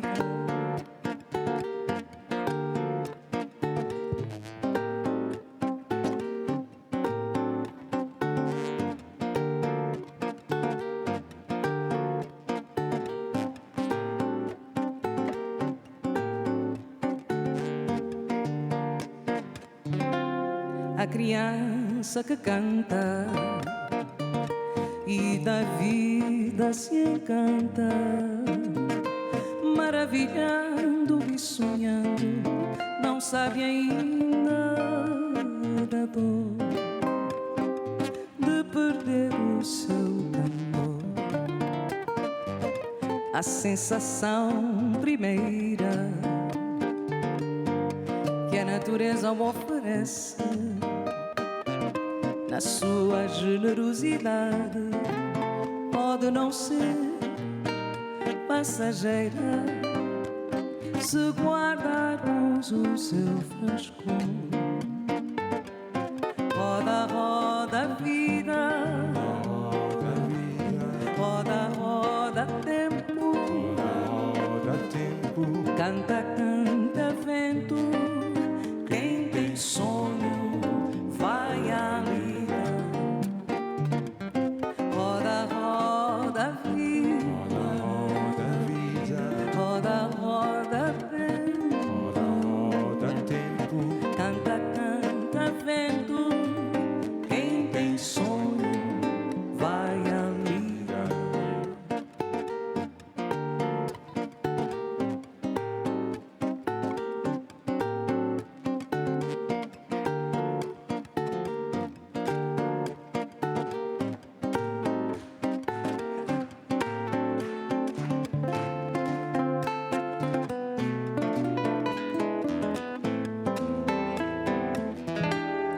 não tá mana tudo confiança.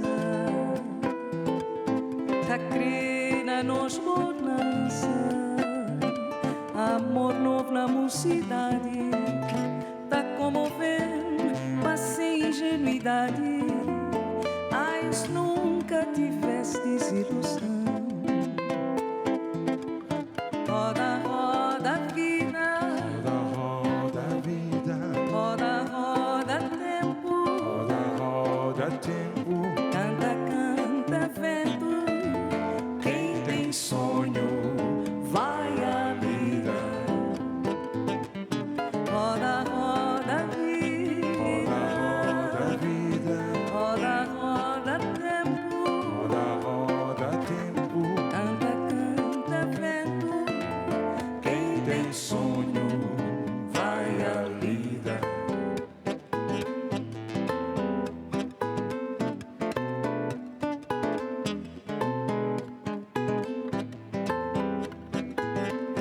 Roda, roda a vida. Roda, roda a vida. Roda, roda a vida. Roda, roda a vida. Roda, roda a vida. Roda, roda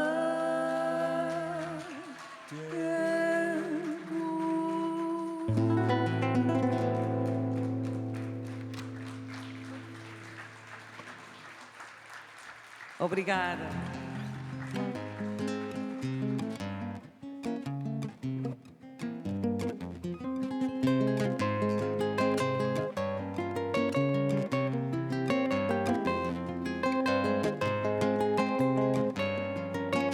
To our dear Cape Verdean representation, our ambassador, our minister, and remembering our Cesaria Evra.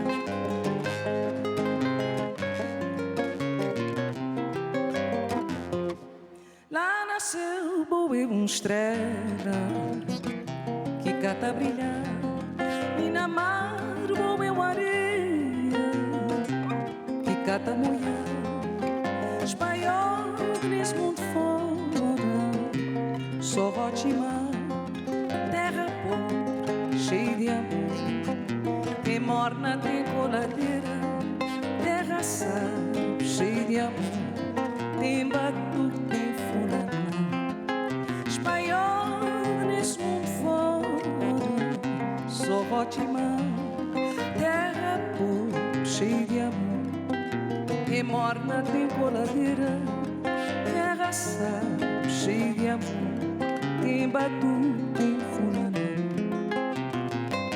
oi tanto saudade saudade saudade oi tanto saudade saudade sem fim oi tanto saudade saudade saudade oi tanto saudade saudade sem fim.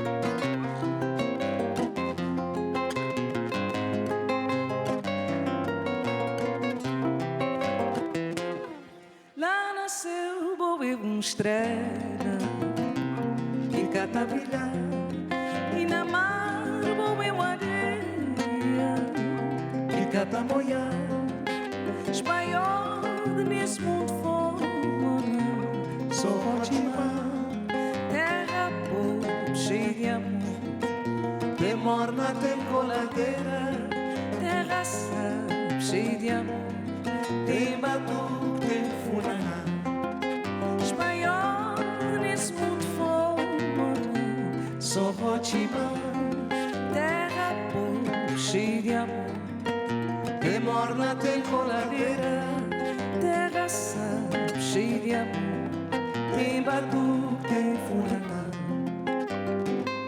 petit pays je t'aime beaucoup petit petit je l'aime beaucoup. Petit pays, je t'aime beaucoup. Petit, petit, je l'aime beaucoup.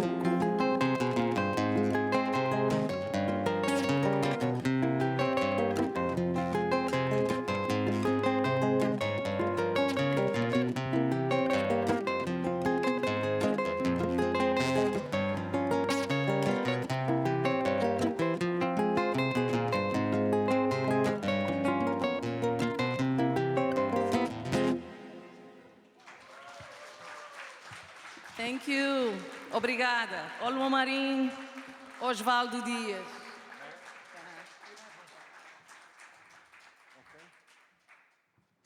We are asked for one more song, okay?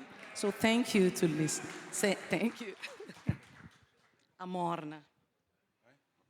I cannot leave the stage without singing a Morna.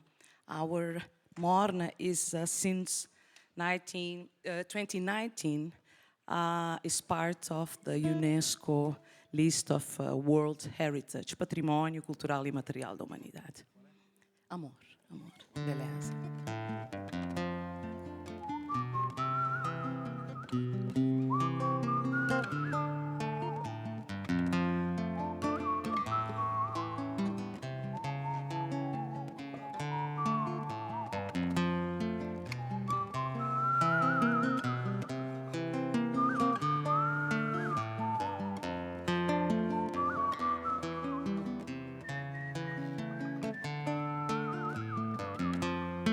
Botei um perfume que tá fazendo sonhar.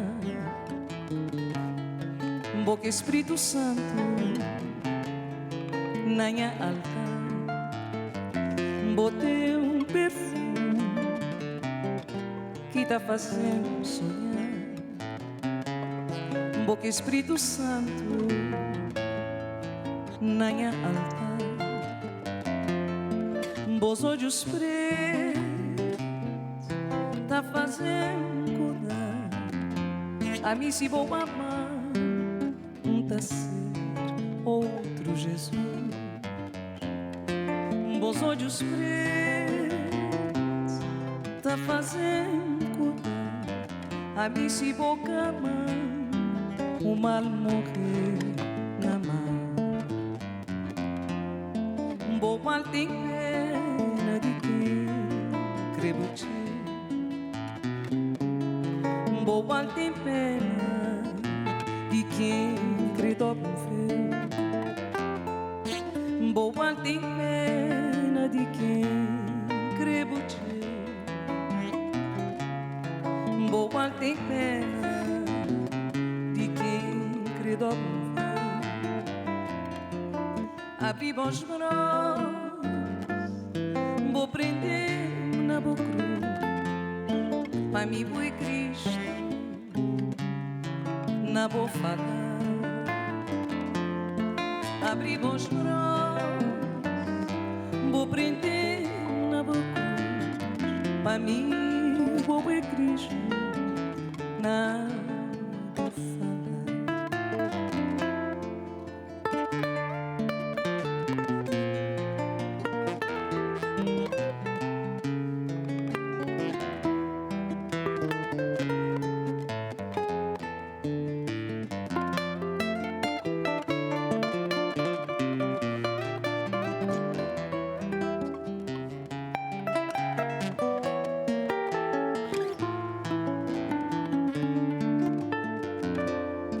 Bos olhos pretos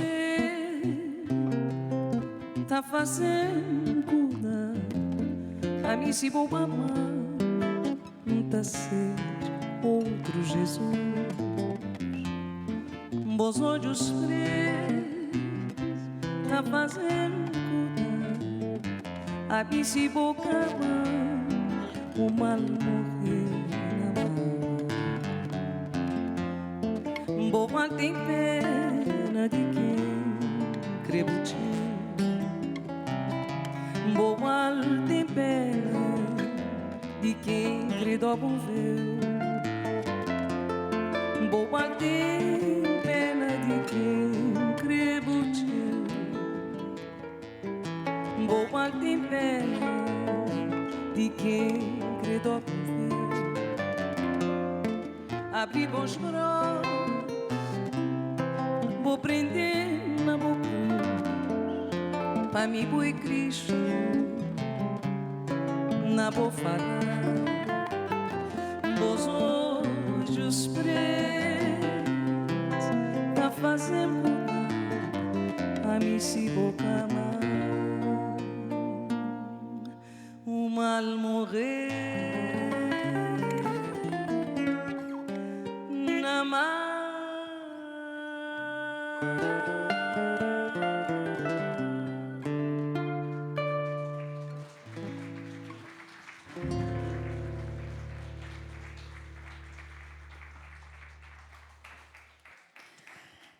Thank you so much, Nancy Vieira. Ladies and gentlemen, once again, a big thank you to Nancy Vieira from Capo Verde and her team. Thank you. What a beautiful voice, what beautiful music. Thank you. And welcome back, Secretary General Greenspan.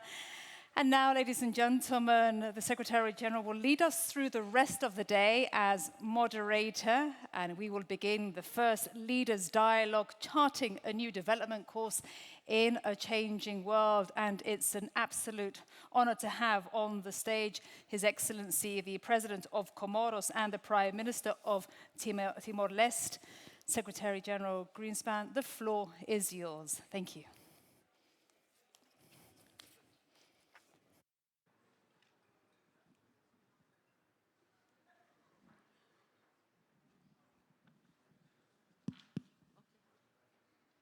Hello? Thank you very much, and thank you so much to Cape Verde and to that wonderful voice. It was lovely to hear. Thank you so much for supporting us. And yes, in the inauguration, so we went through many of the transformations in technology, in geopolitics, in trade itself that the world is going for. And one of the things that we know from rapid change is that when you have this moment of accelerated change, not everything changes at the same time. Not inside our countries and not between countries.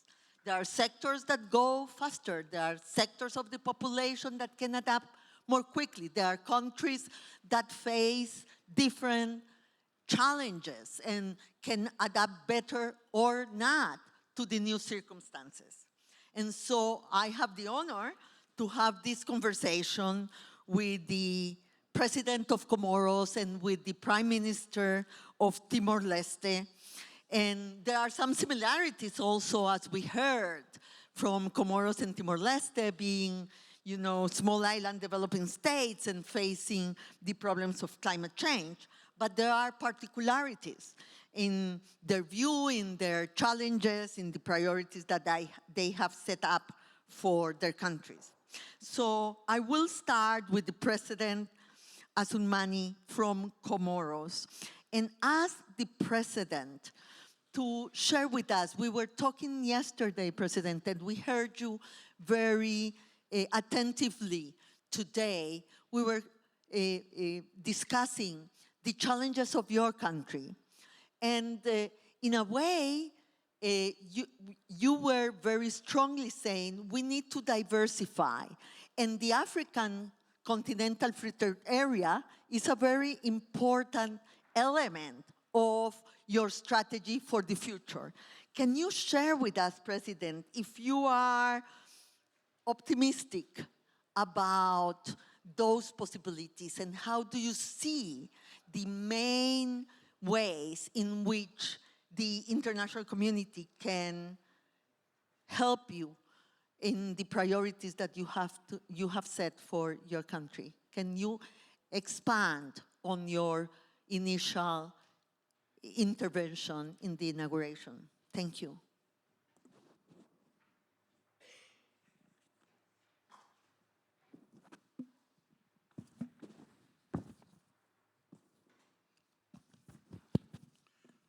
Encore une fois, merci beaucoup, Madame la Secrétaire Générale de la CNUSED. Et toutes mes félicitations de la façon de la cérémonie s'est bien passée, le sommet avec l'intervention qui était quand même très améliorée, très intéressante par rapport aux objectifs qu'on s'est fixés. Par rapport à la question que vous avez posée, madame, moi, bon, ce mot pessimiste, il faut le gérer, mais je ne l'aime pas. Parce que j'ai considéré que l'être humain, dès qu'il est ici, il a des devoirs. Donc, tout ce qui est événement, pour moi, c'est un examen qu'il faut affronter. Mais il faut avoir l'optimisme. Il faut avoir l'optimisme pour pouvoir réaliser les objectifs. Et ceci dit, effectivement, il y a des événements qui font qu'on est des êtres humains, on peut être saisi par le pessimisme, mais pour moi, c'est une façon aussi de voir très haut. Nous assistons à un événement intéressant, la révolution numérique et technologique, qui apporte beaucoup de changements profonds dans notre économie, donc dans tous les domaines, que ce soit la médecine, bon, l'éducation, vous le connaissez tous aussi, comment c'est très important, mais aussi aujourd'hui l'agriculture et beaucoup de domaines, la technologie est très importante pour pouvoir y apporter beaucoup de points positifs par rapport à notre vie d'aujourd'hui. Bon, effectivement, c'est un atout, mais il est où pour le moment? Cet atout, effectivement, il y a des gens qui le possèdent, c'est le Nord, et que nous, on est obligés de coopérer avec eux, de travailler avec eux, pour qu'effectivement, on partage cet potentiel qui est très important pour la vie de tous. Je pense que le Nord a commencé à comprendre. Moi, j'étais président de l'Union africaine pendant 1 an. J'ai senti qu'effectivement, ils ont compris que le Sud possède d'énormes potentialités et que c'est fini le moment de venir prendre et s'en aller, mais maintenant, il faut partager. Donc, ils ont à gagner à qu'on partage ces données technologiques avec eux, parce que si on l'a, ils vont en gagner aussi. Donc, de ce côté-là, moi, j'ai constaté qu'il y a un point positif, et ça me rend effectivement très optimiste de ce côté-là, parce qu'il y a une compréhension quand même très intéressante par rapport à certains pays du Nord. Bon, bien sûr, ce n'est pas tous les pays, mais il va falloir aussi plaider. Mais c'est à nous, les pays du Sud, effectivement, d'insister, de voir que maintenant, ils ont besoin de nous, donc on a besoin d'eux, donc disent nos amis chinois, c'est gagnant-gagnant. On est dans un monde unique avec la technologie, la nouvelle technologie, donc personne ne peut vivre seul, mais on doit collaborer pour arriver. Et surtout, très important, c'est qu'on dispose d'une jeunesse qui est un patrimoine très important, qui peut nous servir tous les pays. Mais si malheureusement, on ne s'en sert pas, on ne le forme pas, il va être servi contre nous. Et c'est pourquoi, effectivement, cette jeunesse-là, avec cet outil d'informatique, si on la forme, cette jeunesse-là, on la dispose, elle peut avoir des capacités à même de servir au nord s'il vient au sud, ou même en ce temps-là, le jeune qui va au nord. Là, on va mettre fin à l'immigration qui commet des morts de beaucoup de jeunes. On met fin à cette immigration. En ce temps-là, effectivement, le nord qui veut le jeune, il le demande parce qu'il a une capacité. Mais ces jeunes-là qui, malheureusement, perdent leur vie en mer et qui vont dans ce pays-là, malheureusement, dans un pays où ils n'ont pas de papier, ils sont servis comme des esclaves. Donc, nous, on a tout à faire pour essayer de convaincre les gens du Nord de venir investir dans notre pays, de venir transformer, comme ça a été dit tout à l'heure. Là, on emploie nos jeunes, ils sont là, ils peuvent servir comme on attend tous, puisque c'est un patrimoine très important. De ce côté-là, je pense que ça, c'est très important. Bon, maintenant, le pessimisme, c'est vrai, il est là par rapport aux problèmes qui se posent, parce qu'il y a les effets naturels, quand ce soit ce que nous vivons, nous, dans les pays exposés aux problèmes climatiques, les inondations, tout ça. Il y a aussi le naturel, comme le Covid, les maladies, les pandémies. Donc, qu'on a essayé de gérer, quand même, on a été ensemble pour les gérer, mais le problème de guerre, ça, c'est une catastrophe, effectivement, à même de rendre les gens pessimistes. Parce que non seulement, c'est des vies humaines qui sont détruites, quand on voit ce qui se passe malheureusement dans ces pays-là où il y a la guerre, ce sont les enfants, ce sont les âgés, les personnes âgées, ou les femmes qui sont les victimes. On dit qu'au Gaza, sur 37 000 Gazaouis décédés, 80% c'est des jeunes, des femmes âgées. Donc cette guerre-là, effectivement, c'est quand même à rendre pessimiste, parce que non seulement il y a des hommes, des vies humaines qui en périssent, mais aussi sur le plan socio-économique, ça plombe l'économie, parce qu'effectivement, ce partage entre le nord et le sud, quand il y a cette guerre-là, donc elle va stopper, ça va stopper à ce temps-là, ça va aussi faire alourdir, faire les inflations, ce qui se passe par exemple à la guerre Russie-Ukraine, avec les engrais, avec le gaz et tout ça, c'est quand même des éléments intéressants pour l'économie mondiale. Et maintenant, effectivement, et les plombés, on ne les a pas, malheureusement, ou je ne sais pas. Bon, l'Occident se débrouille pour avoir le gaz de l'Ukraine et de la Russie, alors qu'ils sont en train de se battre. Et eux, ils sont là pour aider tel pays. Vous voyez que là, on doit faire très, très attention par rapport à ce données-là. En tout cas, on doit s'impliquer, mais d'une façon intelligente, pour l'intérêt de notre pays. Je vous remercie, madame. Thank you so very much, dear President. And you know, there is a phrase that I like very much with respect to optimism and pessimism.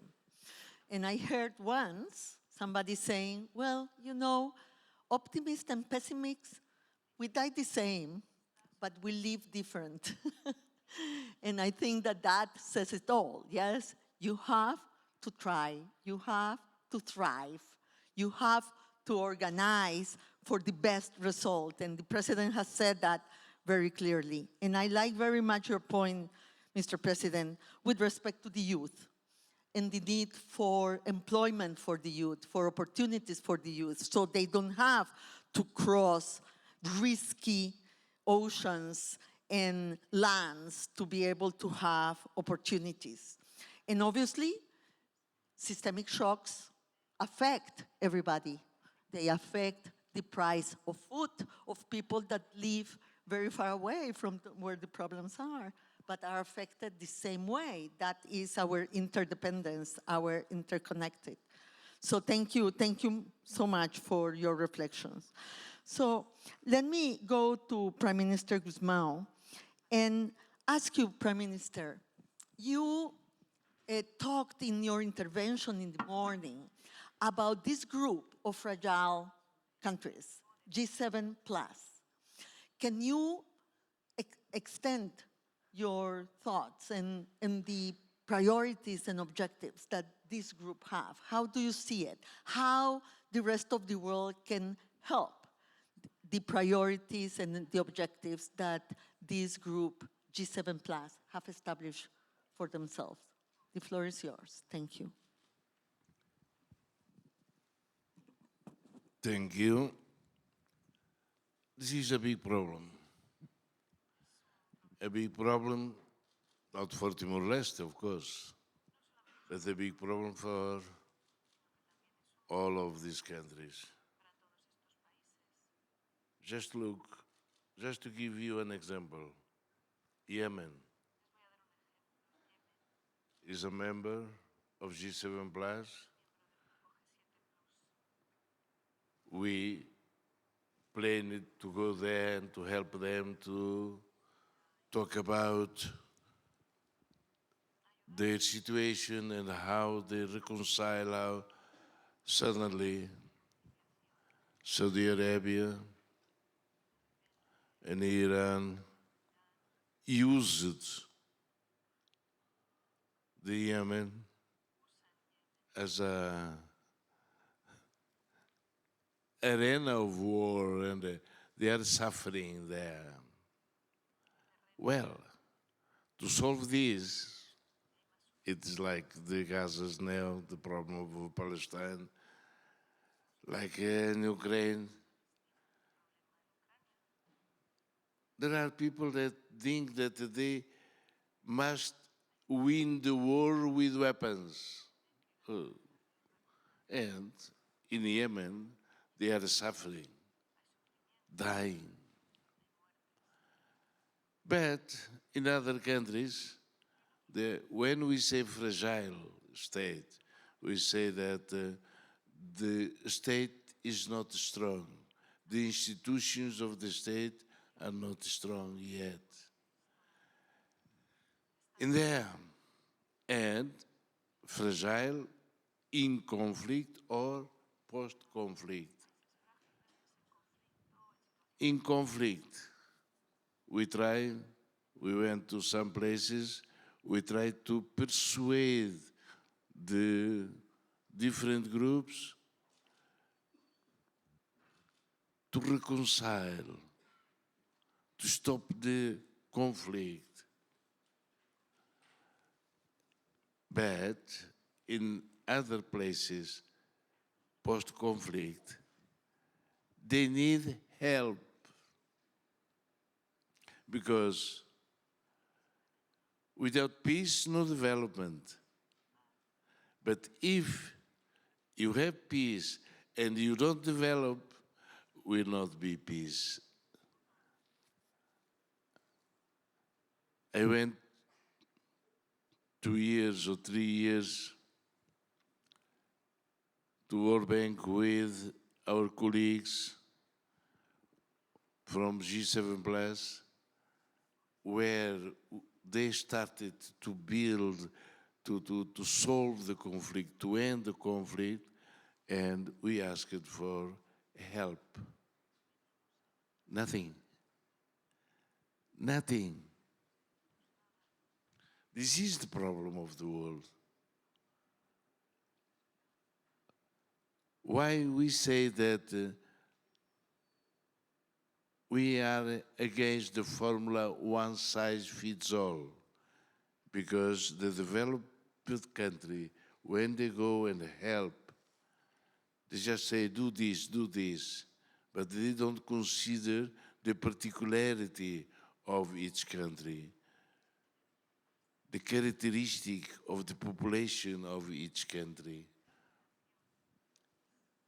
I gave an example in the World Bank in Washington. When you prepare us to get the independence after the referendum, you put there some money to start giving credit to our people. Please put this in there, here and there, because they need this. They say, we don't have money. And the president of the World Bank told us, now can you make me a favor? We all, wow. We are here asking for help and we have to give a favor. Yes, please, ask the donors to put the money in the World Bank and I will support you. Look at this. That is why in my speech,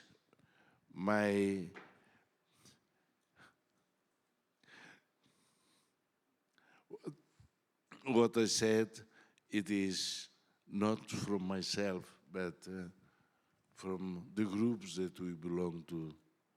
So difficult. Look, I went to Rome a few years ago about food, international conference about food. I said, why people are dying in the Mediterranean Sea? Why? They have full of land, water, they can produce, but because they are in conflict. And the international community is not looking at that. They don't solve. And now, in the elections we follow, because of the immigration, yes, the right wing. But it is caused because they are living in poverty, they dream that in Europe they will have good life, better life. This is the problem of the international, the world leaders. That is why I was asking UNCTAD to look at this, to perceive each country's problems. I would say that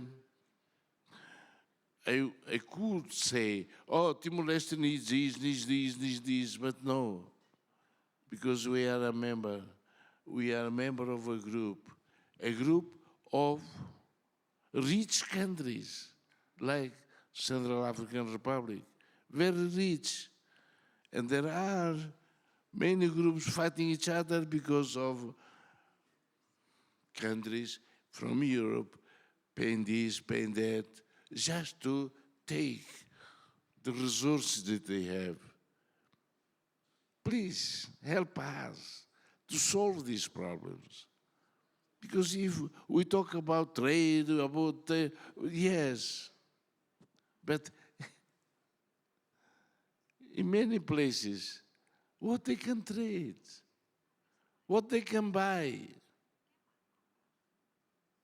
This is why I talk about this as a very, very important problem that you can help.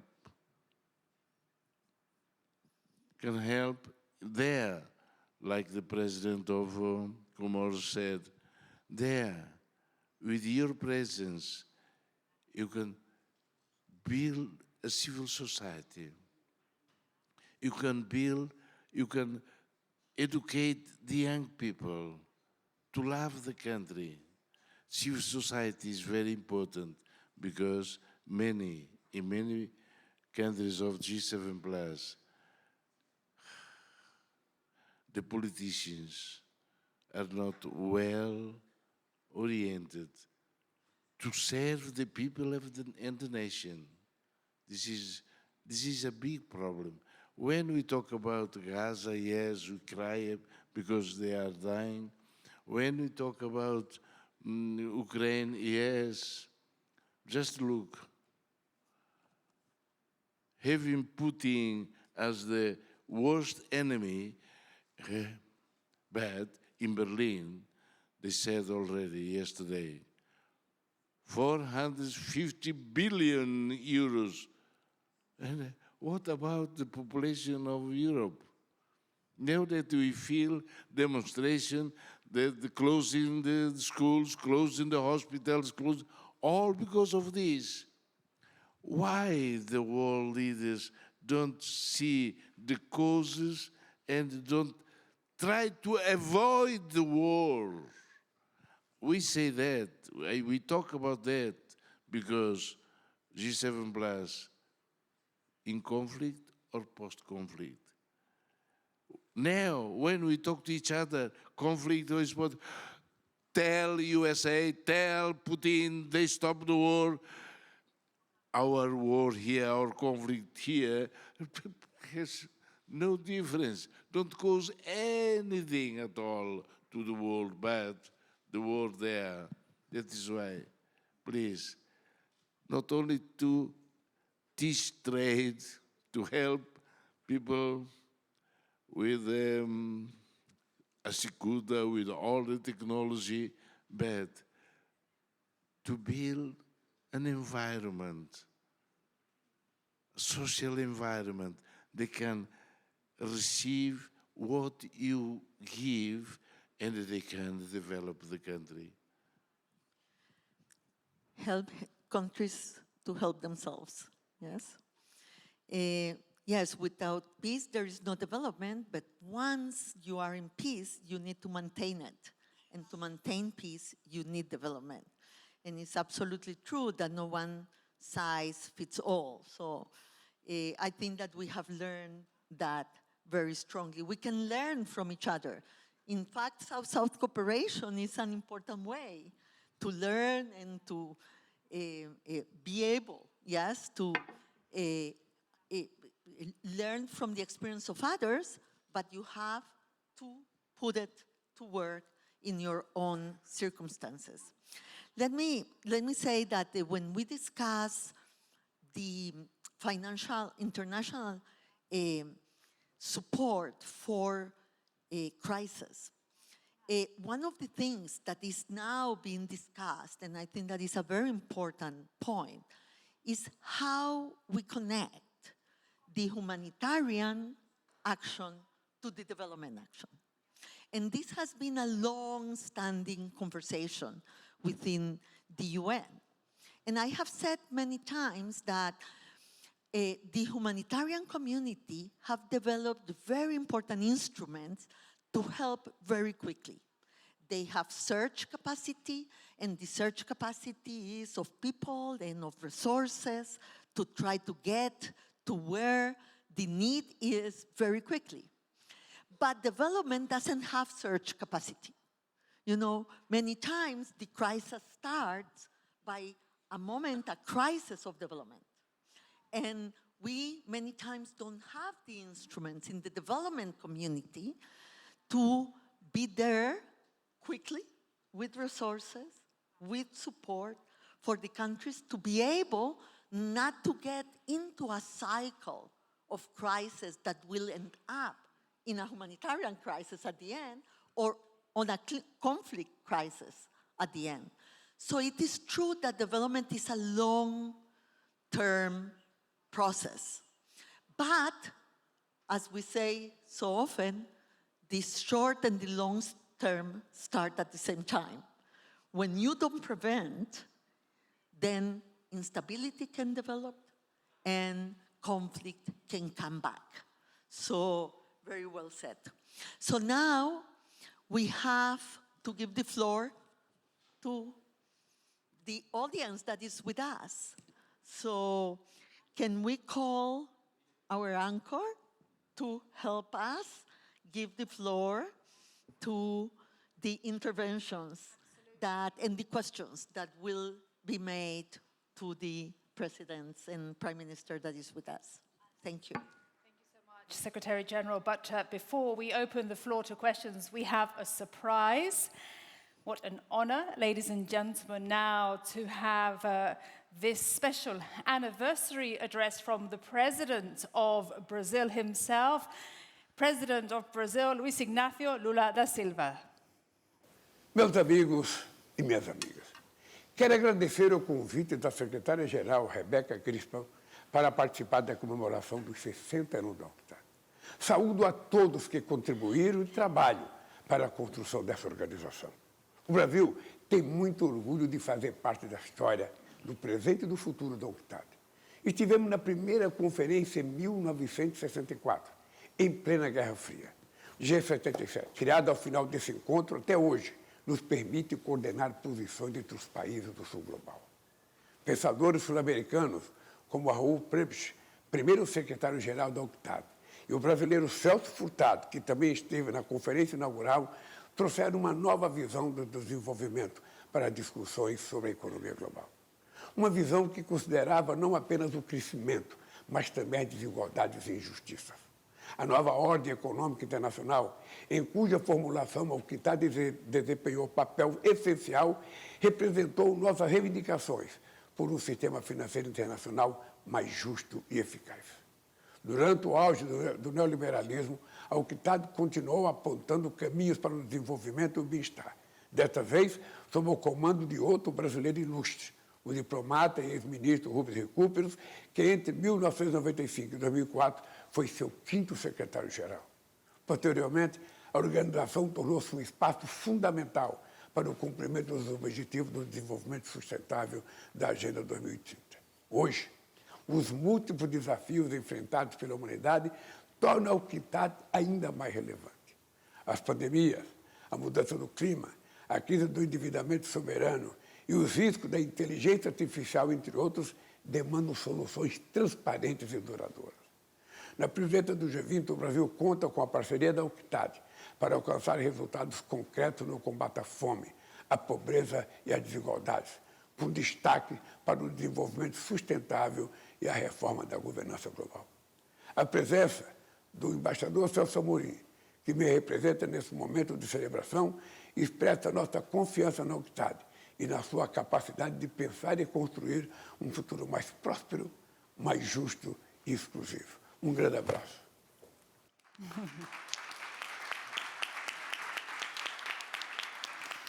Thank you so much to the President of Brazil for his special anniversary message. All right, we open the floor up now to questions, and we have two questions from the floor. Secretary General, if that's okay, we'll take both together. So first of all, from the Netherlands, Ambassador Paul Beckers, please share your question with us and identify yourself. Where are you? Okay, and if we can bring a roving mic to the ambassador. Madam Moderator, I'm here. Okay, hello. Thank you very much. Thank you for giving me the floor, and it's a great honor and pleasure to be able to reflect to these special excellencies, Madam Secretary General. Good afternoon. First, I would like to congratulate you and your staff and all affiliated with 60 years of UNCTAD. Now the UN Trade and Development. Congratulations to you. The excellencies, this SG mentioned similarities between the countries of both your excellencies. They all inhabit islands. When thinking about the Netherlands, crystal clear waters and white sandy beaches do not come to mind. However, the Kingdom of the Netherlands consists of 4 countries, 1 in Europe and 3 in the Caribbean. Crystal clear waters after all. Water is a common denominator. The Netherlands, Aruba, Curaçao, and Sint Maarten all are shaped and in many a way defined by water. We have spent centuries trying to tame the water, which is a friend and a foe to us. And as such, we recognize many of the difficulties faced by island nations. Madam Secretary General and Excellencies, the Kingdom of the Netherlands is the Kingdom of SIDS. And we understand, both from a European and Caribbean perspectives, the extreme pressures put upon island and coastal nations. The extreme pressures put upon them through globalization, encompassing such things as industrial and digital transformations and producing effects such as climate change. And what we've learned is that mastering water can only be achieved by cooperation. Nature can be enlisted as an ally, globalization can be an ally, but the prerequisite is real cooperation within the international community. And UNCTAD is an important platform for this cooperation, as it captures and ensures the strong and much needed voices from the Global South. We are all in this together. Cooperation is key for turning globalization into a positive force and for charting a new development course. And in that light, during the recent 4th SIDS conference in Antigua and Barbuda, the countries of the Kingdom of the Netherlands worked very closely to emphasize the challenges faced by SIDS countries. Madam Moderator, Madam Secretary General, the Prime Minister of Timor-Leste just mentioned asking for help, and that is exactly what the Netherlands strives to do. The Kingdom of the Netherlands, in all its diversity, in both Europe and the Caribbean, on both sides of the Atlantic, strives to work with UNCTAD and countries worldwide to chart a new development course in a changing world, our world. Thank you. Thank you, Ambassador. Okay, and we'll take the second question from Indonesia's Ambassador, Febrian Rudyard. Please identify, raise your hand. Where are you? Fantastic, hello. Please share your question with us. Thank you. Well, thank you so much. Said Excellency President of Comoros, and Yang Terhormat Bapak Sanana, and Secretary Greenspan.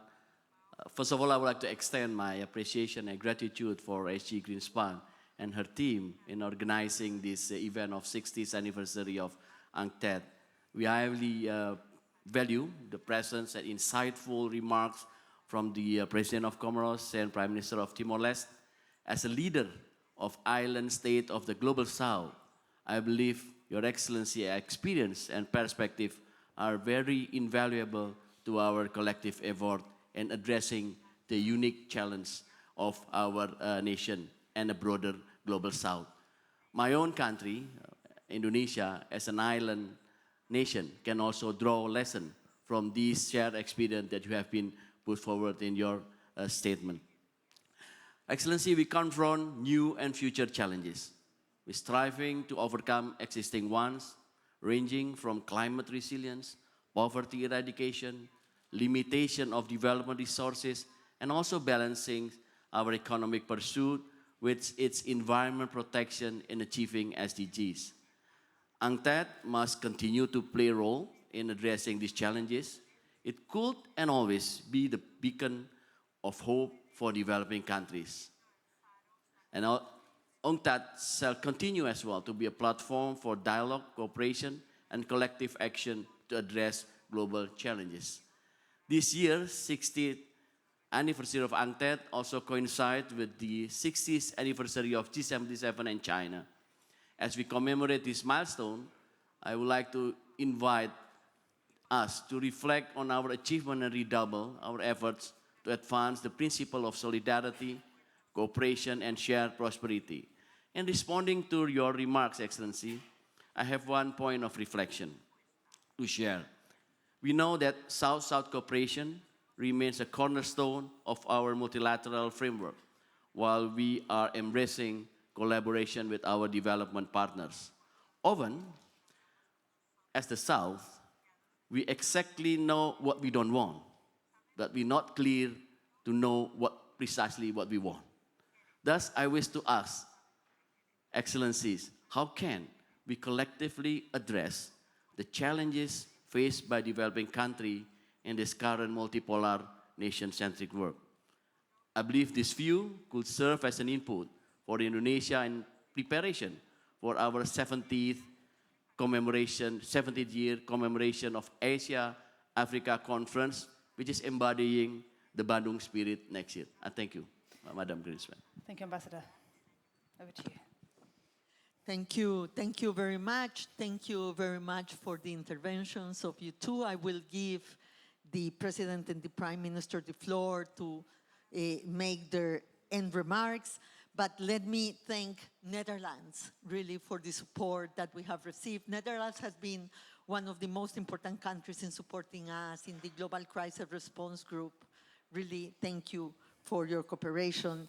And thank you, Indonesia, that is the chair of the board of UNCTAD and has been an invaluable supporter for achieving to come to this moment for the 60th anniversary and have supported all through this year. Thank you so much. And let me now thank also the presidents that have been with us by video. To President Xi, thank you very much. Thank you for the generous cooperation that was announced. To President Lula and to President Diaz-Canel, all of them calling for a stronger multilateralism and for stronger solidarity and working together. So thank you to them. And so I get back to you, President, to give your final reaction and remarks to what has been posed by the Netherlands and Indonesia. Thank you. Merci beaucoup, Madame la Secrétaire, de nous donner la parole. Effectivement, les questions qui étaient posées, c'est des questions quand même très pertinentes. Et il serait très prétentieux de prétendre pouvoir y donner une réponse adéquate. Mais on va essayer. Moi, je retiens parmi ces deux questions la question de la mondialisation et de l'équilibre économique. Bon, ceci dit, effectivement, on a parlé de beaucoup de problèmes. Mais je pense que maintenant, nous avons une obligation. Avec les nouvelles technologies de l'information, de la communication, on a une obligation. Parce qu'avant, effectivement, les mondes étaient tellement séparés, chaque monde vivait lui-même. Hein, le Nord, le Sud, l'Amérique du Sud, l'Asie. Bon, il fallait qu'il y ait quelqu'un qui fasse un voyage de 3 mois ou 4 mois pour revenir dire ce qu'il a vu. Mais si aujourd'hui, on peut être ici et voir tout ce qui se passe dans le monde, je pense que maintenant, on n'a aucune raison de ne pas pouvoir apporter la solution. Parce que si on n'apporte pas la solution, on risque de subir des événements quand même très douloureux, très difficiles. On a toujours dit, vaut mieux prévenir que guérir. Donc la question de la mondialisation fait que maintenant, chacun a besoin de l'autre. Parce qu'effectivement, vous voyez ce qui se passe de l'autre côté, vous en avez besoin. Lui aussi, il voit ce qui se passe ici, il en a besoin. Et je pense que si on s'y met, Madame la Secrétaire générale, surtout la CNUSED, par rapport à cette mondialisation, d'une façon socio-économique, et que le monde entier, chacun sache ou voit qu'il a intérêt de l'autre, peut-être on peut atténuer ces rivalités. On peut atténuer cette guerre. On peut atténuer parce que malheureusement, ce qui se passe maintenant, c'est deux pays voisins qui se battent. Avant, c'était un pays qui parlait du nord pour venir au sud. Maintenant, c'est deux pays voisins qui se battent. Ça, c'est quand même douloureux. Donc, si aujourd'hui, on commence, comme en Afrique, on a mis en place les ZLECAf, à montrer à tous les pays que chaque pays a besoin de son voisin, a besoin de l'autre. Parce qu'il y a un environnement. L'environnement, ce n'est pas seulement le climat. L'environnement, c'est la vie. Celui qui vit au nord avec une température de moins 40 degrés, pendant le même temps, il y a quelqu'un qui vit à une température de 40 degrés plus. Mais ces deux doivent coopérer. Donc il y a un environnement qui s'adapte à l'endroit où on vit, auquel on doit en tenir compte. Effectivement, ça c'est un plaidoyer qu'on a toujours fait par rapport à nos partenaires, à qui on remercie beaucoup leur partenariat et comment ils se donnent pour effectivement notre développement, mais on leur a toujours dit qu'il faut tenir compte de l'environnement. Parce que chaque pays, chaque région, chaque continent a un environnement, ce n'est pas seulement le climat, mais c'est la façon de vivre, c'est la façon de travailler. Donc si on tient compte de ça, c'est comme ça comment on peut capitaliser ces mondialisations. Bien sûr, il faut aller pas à pas, parce qu'aller très vite, sans beaucoup plus de solutions, bon, ce n'est pas la solution, mais la solution, même si on va doucement, mais sûrement, on peut y arriver. Donc, très sincèrement, la question de la mondialisation, Madame la Secrétaire générale, la CNUSED, puisque vous avez beaucoup fait dans le cadre du Nord-Sud, donc il faut y aller de l'avant, et nous sommes prêts à vous soutenir, à vous aider pour puisse y aller de ce côté-là. Et là, je suis optimiste et je pense qu'on va y arriver, certainement. On ne va pas y arriver jusqu'au bout, mais on va gagner une bataille en espérant qu'on va donner un bel héritage aux générations à venir pour continuer ce que nous avons fait. Merci beaucoup.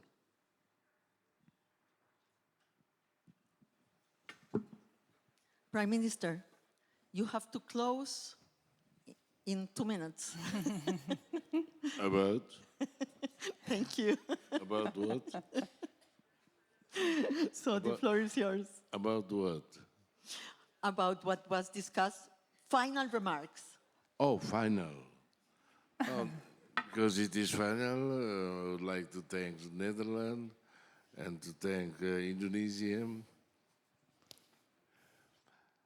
About the globalization, it is so easy to say globalization. So difficult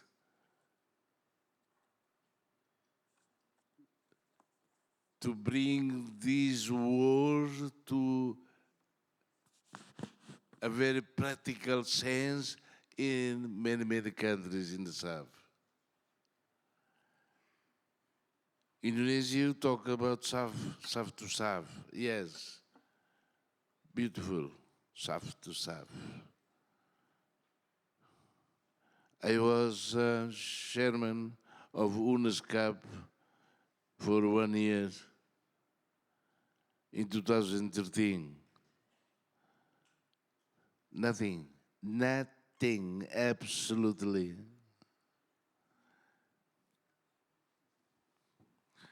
In the last meeting, UNESCAP, United Nations Commission for Asia and Pacific, all the countries that were in need, asking for, oh, please help us a little bit in roads, in telecommunications, in water, in electricity, oh, please. Nothing. And we talk about globalization, we talk about many things. The problem is when you talk about optimism, yes, idealistically we say, oh, very, very good. But in practical way, please go again to not to the big countries, not to the rich countries, to the developed countries, as you made an analysis about the financial system, about all of this. Go and see again. Because people are desperate. Nations are desperate. What is globalization? Like as I said, we were talking to each other, G7 plus, stop the conflict, please. Be human being, be now. They said, oh, Shanana, can you tell the United States, EU, and Putin to stop the war? The result. That is why globalizations have to have beautiful wars, beautiful, but because UNCTAD made a difference in terms of analyzing the process year by year. Now, my optimism is that you continue to do this. You continue to look at it didn't happen. Why? Oh, because we didn't respond to their needs. Oh, why? Oh, because we wanted to do this and they wanted to do something else. Helping the countries in terms of capacity building, it is important. If not, everything will be only dreams.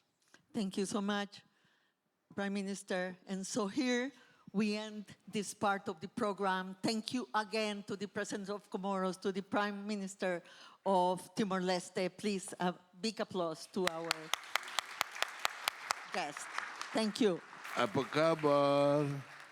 Apa kabar? Thank you so much, and thank you, Secretary General, for leading such a fruitful discussion. And of course, you will be back very shortly for Leaders Dialogue 2. Ladies and gentlemen, do stay where you are, because we will now continue with Leaders Dialogue 2. So we now invite the following speakers to come to the stage, and we'll be rearranging the stage slightly. Please join me in welcoming on stage now Mr. Steven Brunner, Vice President of Costa Rica. If you can make your way to the stage, thank you so much. And also Mr. Abubakar Jeje Odongo, Minister of Foreign Affairs of Uganda, who is going to make his way to the stage too. And Mr. Celso Amorim, Senior Special Advisor to the President of Brazil. Welcome. Please make your way to the stage. And Ms. Ngoyi Okonjo Iweala, Director General of the World Trade Organization. Please make your way to the stage too.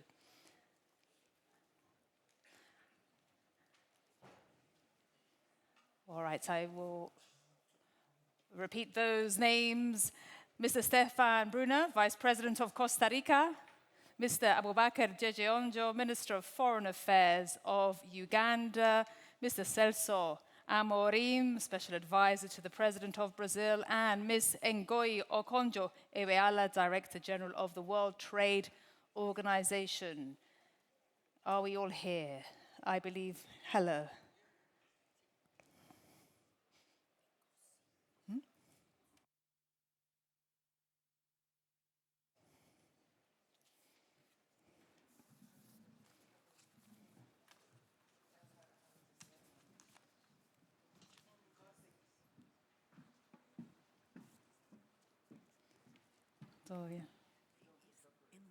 Ngozi, my apologies, Ngozi. Okay, thank you very much, Secretary General. Over to you. Have a fruitful discussion. Well, I think that this will be a follow-up to the very interesting conversations that we have had during this period. So we will give the floor according to an alphabetical order, and I promise that that was the case. So I will give the floor first to Brazil, to Celso Amorim. Celso, the senior special advisor to President Lula, ex-minister of Foreign Affairs of Brazil, a friend from many years and a friend of the South. Celso, the floor is yours. Thank you. I think you're giving the floor in the order of age, and I accept this seniority position. Well, Rebecca, thank you very much for having me here and in this occasion in which we celebrate the 60th anniversary of UNCTAD. You know, when you get to my age, it's very difficult to separate general theoretical analysis from practical experiences. And 1964 was a very important year, not necessarily in a positive way for Brazil. It's 1964, it was the year in which, after what some scholars have called our experiment in democracy, there was a military coup d'etat, which was very much in the context of the Cold War. It's very interesting. I was a young diplomat, still in the diplomatic school, to be honest, when UNCTAD, which was not called UNCTAD within, it was called CNUCT, which was and it was not the first, because it was to be the only one. Really what UNCTAD then, the Conference on Development and Trade meant was that the existing system was not satisfactory. The existing system, which was really the GATT, it was the only organization, if you could call it that way, on trade, and it was only a partial agreement, an agreement that dealt mainly with the trade in manufacturing goods. Agriculture was in practice excluded because it was not the interest of developed countries to have agriculture included. And on the whole, it was part of a system which Raul Prebisch, who was mentioned here, he was an illustrious Latin American and Argentinian of great light and insight, and which was one of the founders of the developmentalist theories in Latin America. And he had written some years before a small tract, it was not even an article or a tract, on how the international order was against the growth of developing country. And basically what he made was a critical of the theory of comparative advantages, which was the basis of the trade theory, and he showed scientifically, without any kind of ideological bias, he showed scientifically how the trade rules, the way they were played against the producers of agricultural goods or other primary goods. This was a very important article which helped to form many intellectuals in South America, including in Brazil, Celso Furtado, who is very well known as a development economist and was a planning minister at that time. And many of these people, actually, Prebisch was the Secretary General of the first, what came to be the first UNCTAD, and Celso Furtado was present, and many other intellectuals who really believed in development. So what the Conference on Trade and Development meant at the time was a criticism of the existing system and the hope to change it in a different way. So it was a very strong defense of industrialization of developing countries so that they could add value to their own products and not to depend on the fluctuations of the market of commodities. So that, in very simple words, I'm sure Prebisch would condemn my summary. But anyway, so it was really the beginning of a new era for many of us, for young people who believed in development and who believed you could have a more fair and just world. And I think what happened is very symbolic in the case of Brazil, because in the middle of UNCTAD, we had the coup d'etat, and we had a change of position, and for many years, we abandoned the ideas of reforming the international system.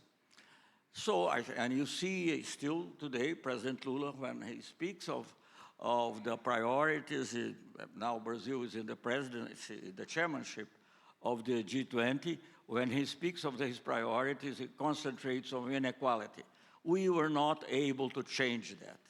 And my real question, when I hear some people speaking of how many they have spent, how much they have done, how much they have given, how much they have offered to development projects, what I think, do they really want to change the system, or do they want just to, let us say, alleviate the worst situation so that we can keep the system as it is?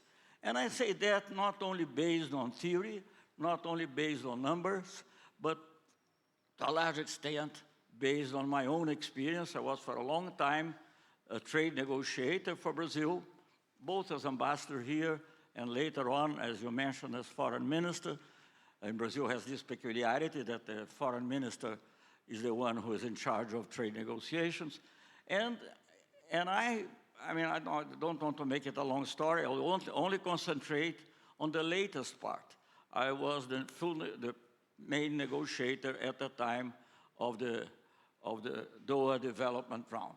And the Doha Development Round had many aspects, but it was nothing about development. It was about trade. And if it was not for a rebellion of developing countries, first in Cancun, mainly, and then in Hong Kong, what we would have would be another trade agreement of the traditional type in which Europe and the United States accommodate their differences, and then some benefits to the developing countries could come as an afterthought. But we didn't accept that. Countries like my own, like India, Indonesia, many African countries, I really have to pay homage to the president of Comoros because he invited President Lula to the African Union meeting, so I would start with that, and also with a mention to the very sincere and deep and emotional statements by Xanana Guzmão. But I mean, coming back to this development, the so-called Doha Development Round was, the only thing that really helped development in the Doha Development Round was something that was done very much against the will of the big developed countries, and very much against the will of the big companies, and this was the agreement on patents and medicaments. I think that was the only thing that really escaped. Subsidies, we were able to do very little. Of course, we continue to work. I said to our good friend and inspirer, the Director General of the WTO, that her task is enormous, as it is yours. I mean, because I think the UNCTAD will permanently have this role of criticism, and criticism is not a negative thing, but it was born as a criticism by the developing world of what happened so far. And I think very much, Well, I mean, it's more or less what in this novel by Leopardi said, let us change the things so that nothing changes. So that's really how it happens largely in the world. Let us do something here. Well, let us do the poorest nation. I'm not saying it's wrong, but it's not enough. It's not enough. And now we have a very special opportunity because I think the world is undergoing the greatest crisis since the Second World War. There's the climate crisis, there was the health crisis. The health crisis, by the way, is a very good example because I happen to be member of 2 panels on health. One was on Ebola. And if you read the summary, only the summary, of summary conclusions of the report, there's a series of recommendations, and it's even said, if these recommendations are not followed, we will have another crisis in some time. Well, don't need to say anything more. I mean, nothing was done, of course, and then we had COVID. So we have this crisis, the climate crisis, which again, I don't want to go deeply into any of these because it's very complex. We have the health crisis, and we have this permanent inequality crisis, which is inequality is only growing in the world. And I remember your own analysis.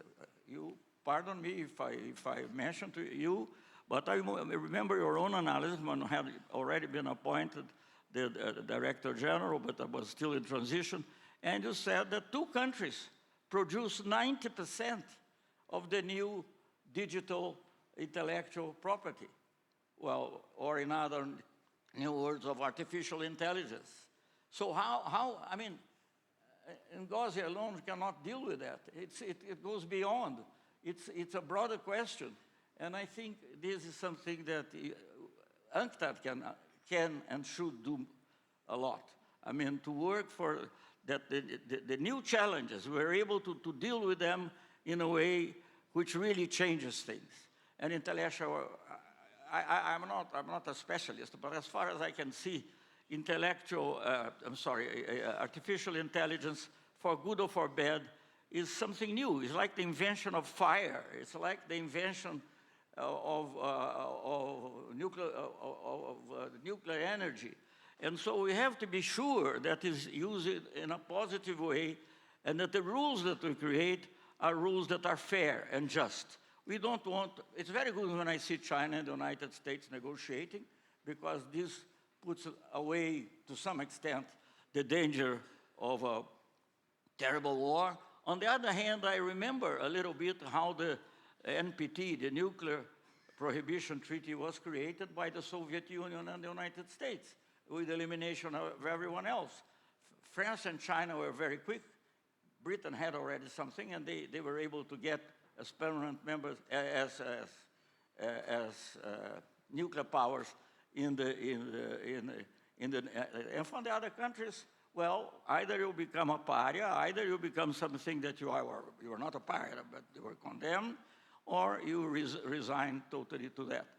I'm not saying that we shouldn't regulate artificial intelligence. I think it's very important to do that, but it's very important to do that in a way that is not exclusive, that respects the rights of everyone to develop the technology, and also to make sure that everyone will use it for positive progress, not to kill people by algorithms. I think it's incredible to know and read the confession that a lot of people were killed without participation of humans, except when they create the program. So I think these are the big changes that we have ahead of us. I'm very glad that UNCTAD is chaired by someone so bright, so lively, and so enthusiastic like you. So that was one of the reasons which made President Lula invite you for the G20. It's very characteristic. UNCTAD was never invited for the G20. It's the first time. So I hope very much that these problems can be tackled in a very sincere, positive, and frank way. Thank you. Thank you very much, Celso. And it's true, you know, we went to the G20, and it was the first time that the gathering of the ministers of finance and the central bankers discussed inequality as a major issue from a global point of view and from a national point of view. And it was very interesting to see the discussion and the dynamic that that created. So kudos to that very strong leadership from Brazil. Vice President, you were going to go second, but do you allow me, since Celso made this intervention, to go to Ngozi first and then go to you? Is that okay with you? Difficult to refuse, yes. I put you on the spot. But our good friend Ngozi came with a very strong report last year calling for a reglobalization of global trade, arguing that geoeconomic fragmentation could forever imperil sustainable development. It was very strong. Your voice has been very strong. You have called for a reglobalization that will be more inclusive. Can you tell us what the report said, and how do you envisage that new, more inclusive reglobalization? Well, thank you, Rebecca. And first of all, congratulations on the 60th anniversary celebration. I feel like we're all celebrating. And it's wonderful to be on this panel with our fellow panelists. I think before I answer your question, I want to build on some of the things that Minister Amorim talked about. Because he talked about the disappointment with the system that was created before, the GATT, the fact that it was not responsive to development because it will have a bearing on my reglobalization story. And he felt there was a feeling that the system in place, the General Agreement on Tariffs and Trade, was not being responsive to the needs of developing countries. Hence, all leading up to the Doha round, the creation of UNCTAD and so on. I just wanted to say to Minister that that is a very important point, and that it did, all the pressure and discontent did have an impact. Because when the WTO was finally created, it was supposed to have been the International Trade Organization at the time that the IMF and the World Bank were being created. But at that time, the US Congress did not feel they were able to join, so it became GATT. And then years later, 30 years ago to be precise, we are celebrating 80 years of GATT, 30 years of WTO. But I think all of that pressure led to creation of an organization whose purpose, as set out in the Marrakesh Agreement preamble that created it, is to enhance living standards, help create employment, and support sustainable development. So this was in 1994-95 when the WTO was created. The realization that trade should be all about people. Because when you talk about those three things, enhancing living standards, creating employment, and supporting sustainable development, it's about people and the planet. So what the question then is, how do you then make the organization respond better to this central tenet of people and the planet? And still, the agreements that were put in place, be it the agreement on agriculture, which we are still battling with and struggling to improve and make a breakthrough today, the sense that these agreements are not being responsive to the problems of the day, and that there are people who have been excluded from the benefits of trade. So what I would like to say is, on the positive side, we know that trade and the multilateral trading system with the WTO rules that underpin it has led to lifting over 1.5 billion people out of poverty. Even if you take out China, you still have hundreds of millions that were lifted out of poverty. So it has helped with that creation of jobs, the enhancement of living standards. And and the benefits to ordinary people. But the point is that during this time, there were also people who were left behind. And there were countries that didn't benefit. Poor regions in rich countries, poor countries that didn't benefit from the system the way that they should have. And so the question you ask yourself is, how do you change this system? What do you do so that it can become more inclusive? And we saw an opportunity in what has been happening recently. In every difficulty, in every challenge, there's an opportunity. During the pandemic, there was a challenge of the vulnerability of supply chains. There was the challenge of the concentration of production in certain sectors and certain geographies. You were talking about vaccines. 80% of the world's vaccines exported by 10 countries. That is not really acceptable when you have a pandemic and you need to get the product around faster. You have concentration in the semiconductor industry, with chips being made in over 90% in one country. You have critical minerals and raw materials with a concentration of processing, again, in one or two geographies. So vulnerabilities began to show up during the pandemic, and questions began to be asked. Should we build in more resilience for the world with respect to supply chains, at least of certain products, so that we don't have a situation where there's over-concentration? And people blame trade, but we said, take another look at what is happening. It's not that there's something wrong with trade per se, but there's something wrong with concentration, being over-dependent on one geography or a few companies or one or two places to manufacture products that are needed by the whole world is a problem. Let's solve that problem. Let's not blame the wrong thing. So if you want to solve the problem of overdependence, you have to think about how do we diversify and deconcentrate supply chains. And that is where the opportunity of reglobalization comes.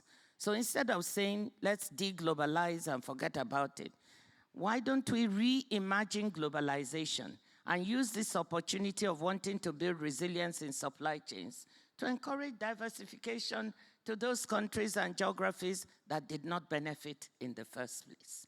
And that is the many developing countries with the right business environment that could receive these supply chains. So instead of China plus one, which is China plus Vietnam, why not China plus Bangladesh, China plus Brazil, China plus Costa Rica? Costa Rica is already benefiting from the semiconductor industry. China plus Nigeria, China plus South Africa. I could go on.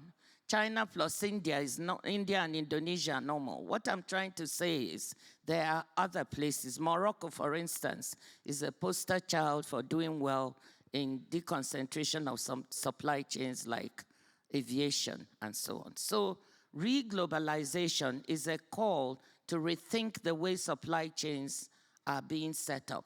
Maybe they'll be more regionalized, but certainly we want them to be more diversified to developing countries so that they can bring in those who were at the margins of global trade and they can be more inclusive.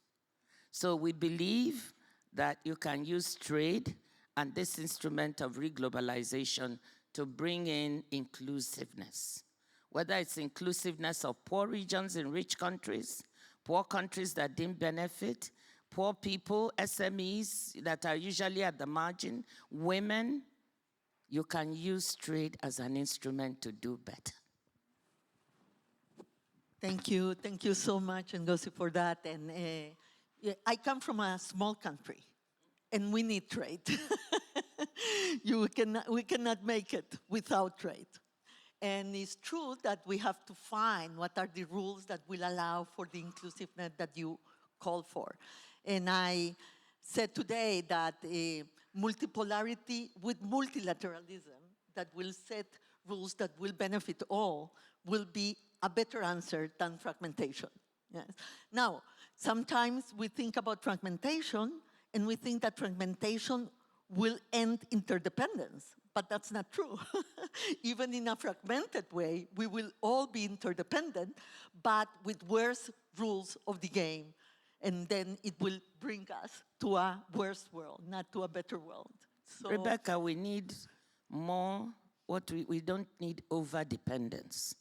We want to avoid over-dependence, and we need more interdependence. Interdependence. Decentralization of economic concentration is a very important part of this discussion. So, because I think that, very quickly, for reflection, I mean, not to be so, let us say, general, or it's elections in Europe. How did elections in Europe, I'd like someone to reflect on that, might have an impact on the growth of protectionism and affect the good hopes of WTO? Yeah, geopolitics is everywhere, yes, and national politics is everywhere, no doubt about it. But let me go to the Vice President. I will give the floor again to Ngozi to respond, and I will go to the Ambassador of Uganda that has chaired the G77 plus China and also the non-alignment movement, also to respond. But I will go to the Vice President of Costa Rica because Costa Rica is one of the few countries that have gone out of commodity dependence, yes? And has been a very good example of diversification. We used to export mostly coffee and bananas not many years ago. Today is software, medical equipment, and high-value services, including, the superconductors now. So, Vice President, why don't you reflect with us on what were the reasons of success? What is it that you are seeing for Costa Rica to continue on this path right now, and what are the lessons that you can share with us? Well, thank you very much, first of all, for the invitation UNCTAD made to Costa Rica. First of all, we have to have in mind what kind of country is Costa Rica. It's a very small economy, 5 million people. Okay, we have no minerals, no oil, nothing. So the first decision we really took around 70 years ago, after a civil war, was to eliminate the armed forces. That gave us a fiscal space to invest in education. So that was the first decision we took around 1950 to invest heavily in education. Now that is an investment that takes long term to have an effect. And we then started in the 60s with the import substitution regime, which gave us at the initial stages a benefit, but at least at the end of the 70s with the second oil crisis, we recognized that this is not going well in the long term.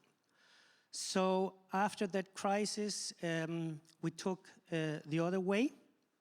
We went more for export promotion, mainly because our country is too small. We had a treaty with the Central American countries, but that was not enough to offer larger markets for investment.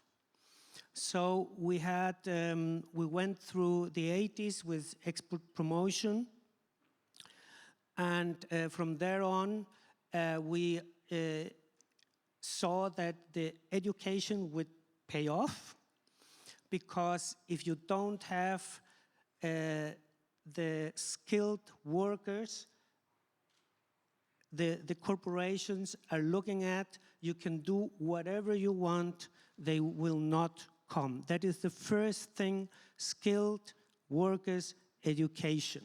Without that, you have nothing. But still then, that is not enough. It's just a necessary condition, but not a sufficient one. So now we had peace and, let's say, a political agreement on all the parties that we will go through export promotion.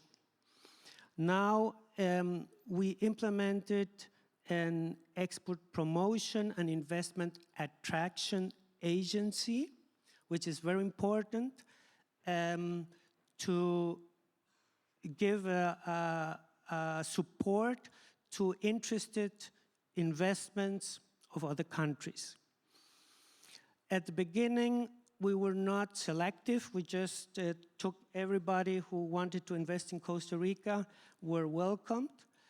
After a decade, we saw that that was not a good idea, that we had to build clusters, because once we concentrated in certain sectors, other companies would come by themselves if they are part of these clusters. Now we are trying to initiate with another cluster with the semiconductors. We're not yet there, but at least we have taken the decision to initiate with this new cluster. The other one is life sciences or medical devices, and we also want to open another one on software and cybersecurity. There we saw that we have to concentrate the investment attraction on these sectors because we felt we were competitive on this, in these issues. On the way, we had to change fiscal policy because at the 1960s, the government income was mainly supported through export taxes.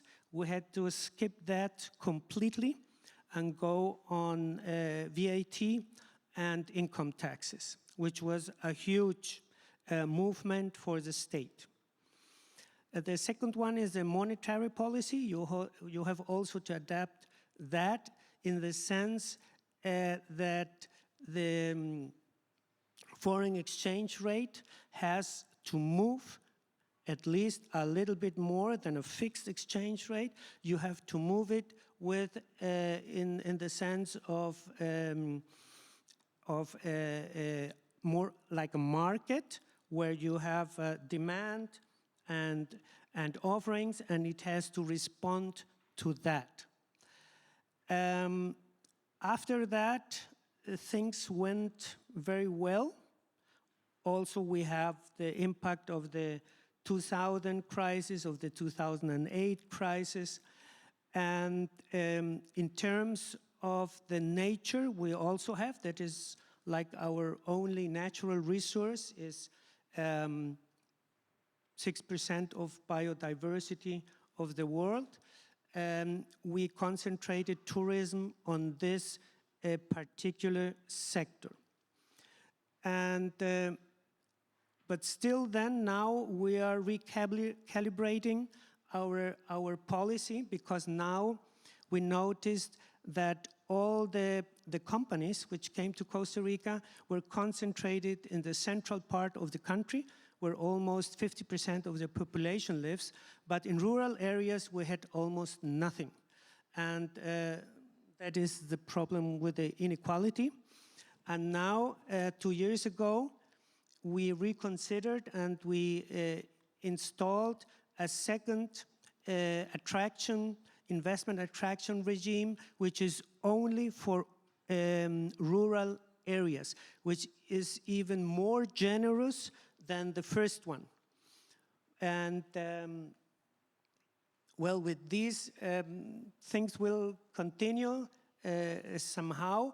We think we will benefit from this re-globalization in terms that the the distances that the goods travel around the world all the time will be probably shortened with this reglobalization.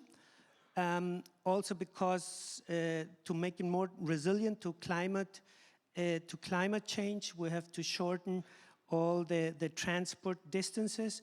And we're nearer than Asian countries to our main importing countries, US and Europe. And we think we have a good future in front of us. Thank you very much. Very interesting and very, very proud of my country. Let me go to the Foreign Minister of Uganda. And you know, maybe there is something I don't know if you know, but Uganda exports 3/4, if I am not mistaken, Foreign Minister, 3/4 of the exports of Uganda goes to the South. And is you know, a testament of how South-South trade has grown so fast during the last decades. Actually, right now, if we look at the numbers, North-North trade is 25%. South-South trade is 35%. And 40% is obviously North-South, South-North, yes? But Uganda is an example. So can you elaborate a little bit on that? Foreign Minister, how do you see this dynamic? Do you think that that will take Uganda really farther, or you have to diversify even more? How do you see this South-South trade happening for you? First of all, thank you very much for this opportunity to be with colleagues sharing this opportunity when we celebrating 60 years of UNACTAD. Now, to answer your question, maybe I'll go a little back to what my first colleague from Brazil started from, so that we can put it in perspective. And I would put it differently, that 60 years down the road, the fundamental question we should be asking ourselves, do we still need UNACTAD?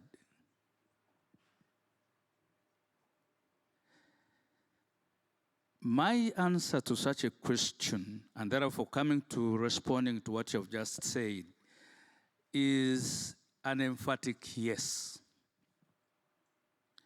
An emphatic yes. Why? And I will want to speak on this from the perspective of the Global South. 60 years down the road, circumstances which continue to persist are such that the Global South has got, if I may quickly say, 5 major challenges. The very first major challenge is the question of industrialization in order to be able to add value to their primary products. And this, I must admit, this is where Costa Rica has been able to make a breakthrough. Industrialization will enable us to pull out a large majority of unemployed youth into the money economy and therefore income into their households. The second major challenge which I see, which you have directly referred to, is the question of the growing South-to-South cooperation. Indeed, as you have pointed out, about 80% of the world population today lives in the Global South. And 40% of the trade is within South-to-South. Now, what does that mean? It simply means that leadership within the South must recognize the potential that this holds. We need to build networks, we need to build connectivity, we need to be able, using what I have just mentioned, industrialization, to continue to grow more products and services. The third challenge I see is indeed, as Dr. Ngozi pointed out, trade. Trade, no doubt, is a development primer. We in the Global South still continue to face challenges in breaking into the markets outside the Global South. And therefore, as I mentioned just a short while ago, the tendency for us to even begin to look more critically at trade between South to South. And indeed, this morning I was speaking with Dr. Ngozi, and we were looking at one example of trade between South to South, the African Continental Free Trade Area. What potential does it hold for us?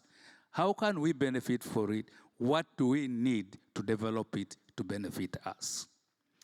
The fourth challenge which I see, particularly for us in the Global South, is the question of affordable financing for development. You see, when you look at the majority of the South, they have a lot of resources, but they have not been able to convert this into tangible services, into tangible goods, tradable beyond raw materials. This, we think, should not continue. And we can only be able to do that if we can be able to access affordable financial resources for development and also for critical infrastructure, which will enable that to happen. Finally, there is the question of technology. In our thinking, we know we are in that revolution now of digitalization. Instead of it bringing us together, we notice a growing disparity between the developed and the developing countries in as far as this is concerned. So how can we be able to bring a bridging mechanism in order for us to benefit all from digitalization, in order to be able to use it to benefit the South-South cooperation and cooperation between ourselves and others in the North? Thank you. Thank you. Thank you so much, Foreign Minister. So important. I really believe that the African free trade continental area can be a one, really spur economic growth in Africa. And obviously, open regionalism, because it's regionalism to participate with the rest of the world, not to get away from the rest of the world. But open regionalism can be such a force for decentralization, yes, and for inclusivity. So I wish, Celso, we will have the same energy in Latin America for integration that Africa has shown, yes. We have dreamt with it, but not, we haven't done it. It would be a very long comment, so I prefer not to make it. No, okay. Geopolitics is also very important. Geopolitics is also very important. Yes, it's true. It's true. But let me go to Ngozi, because I know Ngozi. That I agree totally with the question of the South-South trade. And UNCTAD had a great role in incentivizing it. So I'm not really desperate on the questions, but I think it's very difficult to find the answers. And I think you have to have a critical view on what has happened. I mean, the main problem in the world, which also causes conflicts, which is linked to climate change to some extent, to the health crisis and so on, is inequality. And I think inequality has to be combated mainly, not only, but mainly with South-South cooperation. Yeah, and I remember the question of the ambassador of Indonesia, yes, that sometimes we know what we don't want, but we have to be very strong with one voice in what we want. Yes, and I think that was, the same as you are saying, Celso. Thank you. So, Ngozi, I know you have to go, but let's start to wrap up Can I just say something very quickly on South-South? First of all, the world was converging before the pandemic in terms of global incomes. Some were not converging as fast like the African continent, but there was convergence. But the pandemic set that back. And now we see divergence and growing inequality between countries, but also within countries. So it is one of the greatest, when we talk about what are the greatest global issues we need to grapple with, inequality is one of them. You can't be comfortable in one part of the world when others are uncomfortable in another part.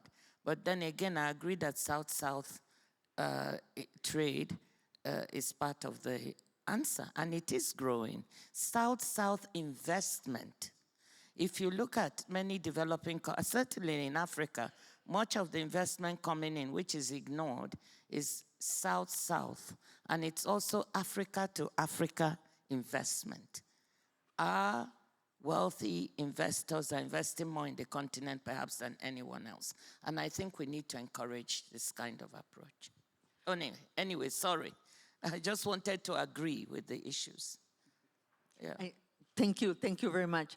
Only on one point that Celso made, Ngozi, that is what is happening in Europe and the dissatisfaction that you feel from the population. Some are calling this the crisis of the middle classes in Europe. Yes, that has not benefited. You were talking about inequalities also, or non-inclusivity with respect to population also in developed countries, not only in developing countries, yes, and inequality growing in many of other countries, and also, destabilizing politics because of dissatisfaction of the population, and in a big part also of vulnerable middle classes that have become vulnerable to the new realities, yes? So, do you want to respond to Celso, and I will give you the floor? Well, I'll respond and wrap up from my side. It was an issue about geopolitical tensions and what that is leading to. There is an issue of what is happening now with populism, when people feel left behind. And if that is not properly handled, it leads to populism, it leads to looking for who is to blame and the scapegoats. That pushes politics in a certain direction. That feeds into geopolitical tension, and we're seeing a lot of it now. And of course, we live it every day at the WTO. Geopolitical tension, which, thank God, we find a way to manage. But the point is this. What makes me worry is that we don't seem to learn from history. In 1914, the inability to manage geopolitical tensions well led to a world war that was monumental in terms of its impact. In 1930, we didn't learn from the fact that, raising tariffs on each other doesn't work. In the 1930s, we had this tariff war, the Smoot-Hawley tariffs in the US, tit for tat, everyone responded everywhere, and in the end, everyone lost. So I'm afraid, I would love us to learn from history. I think there's still a chance before we tip over that we learn that what we did before, we should not repeat history. That's my biggest fear, that we're on the verge of repeating history, of not learning from the mistakes we made before. So that's one. But I must end by saying that in spite of all the tension and all the geopolitics and the fragmentation and protectionism we're seeing creeping into trade, I'm optimistic, because I'm always one that sees opportunities in challenges. Like I said, just look at trade itself. Whilst we're speaking, trade has been very resilient in spite of the challenges with supply chains. Trade is $30.4 trillion now, goods and services trade, in a $100 trillion global economy. It's almost virtually at an all-time high. Okay? Before the pandemic, total trade was about $25 trillion. Today it's $30.4 trillion. So trade continues to grow, to be resilient. The patterns are changing.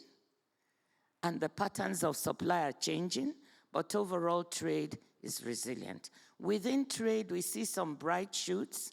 I always say, and I think everybody will be bored with hearing me say that the future of trade is services, it is digital, it is green, and it must be inclusive. And so we see digital trade as a very strong growth opportunity within trade. And digitally delivered services trade, all the trade that happens through the internet and computers, live streaming, accounting services, etc. Costa Rica has a highly educated population. You're doing well in digitally delivered services as well. Brazil is coming up in digitally delivered services. This is a growth opportunity for developing countries. Some of our African countries are coming up in this area. So that, to me, is a very big opportunity. The issue is the digital divide. Like the minister said, if we are to benefit from digital trade, then we must invest. And then finally, green trade.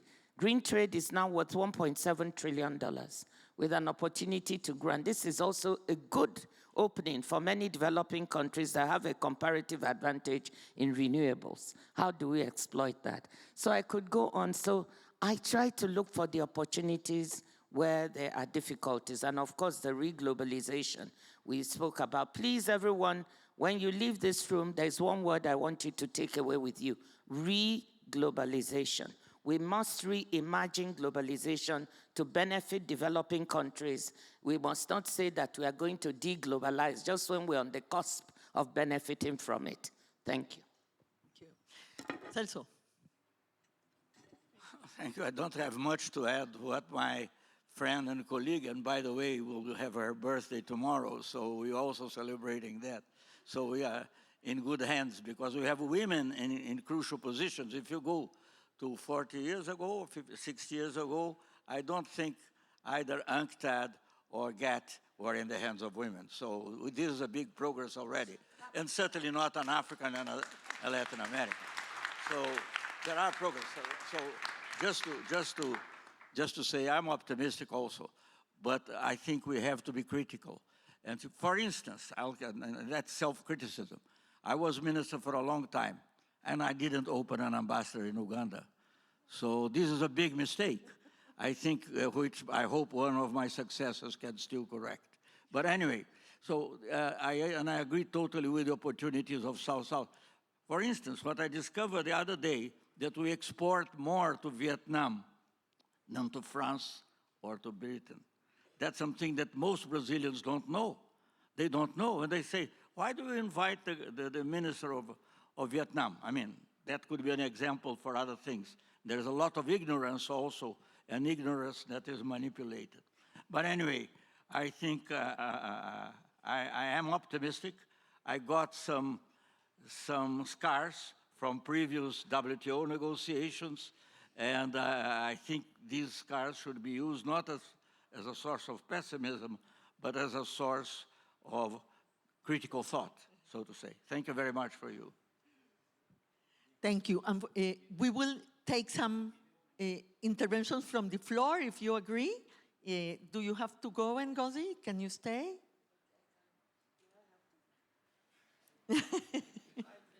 5 minutes, okay. Okay, please, let's take some from the floor, and I will go for the round to close. Absolutely. Okay, let's begin and open the floor to questions. Let's try to keep them brief because Ngozi has to leave. All right, let's go. Let's start first with, from Mexico, we have the Undersecretary for Multilateral Affairs, Joel Hernandez. Your question as briefly as possible, please. I have an audition problem, so you have audience. So you have to summarize and tell me who is that. Micrófono coming to you now. Okay. Gracias, muchas gracias. En primer lugar, para México es un honor participar en esta conmemoración de los primeros 60 años de UNCTAD. Y también queremos rendir un tributo a la secretaria general Rebecca Greenspan, la primera secretaria general del organismo, junto con Ngozi, ya lo señalaba el ministro Amorín, es una época, sin lugar a dudas, única, una época de mujeres y nos sentimos muy orgullosos. Y le queremos reconocer a la secretaria general su liderazgo, para impulsar un sistema basado en reglas para el comercio y el desarrollo. Usted es una campeona del multilateralismo. Y me quedo yo con esta pregunta que nos hace la directora general Ngozi sobre la reglobalización de las cadenas de suministro. Y con una segunda preocupación que en el panel se ha expresado, que es el tema del desarrollo sostenible. ¿Cómo hacemos este match entre la reglobalización y el desarrollo sostenible?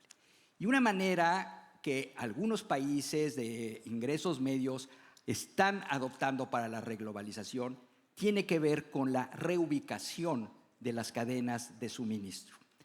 Esto debido a circunstancias específicas de los países, incluyendo su posición geográfica o cuestiones de índole estructural que están haciendo que las inversiones se muevan para tener un mayor potencial.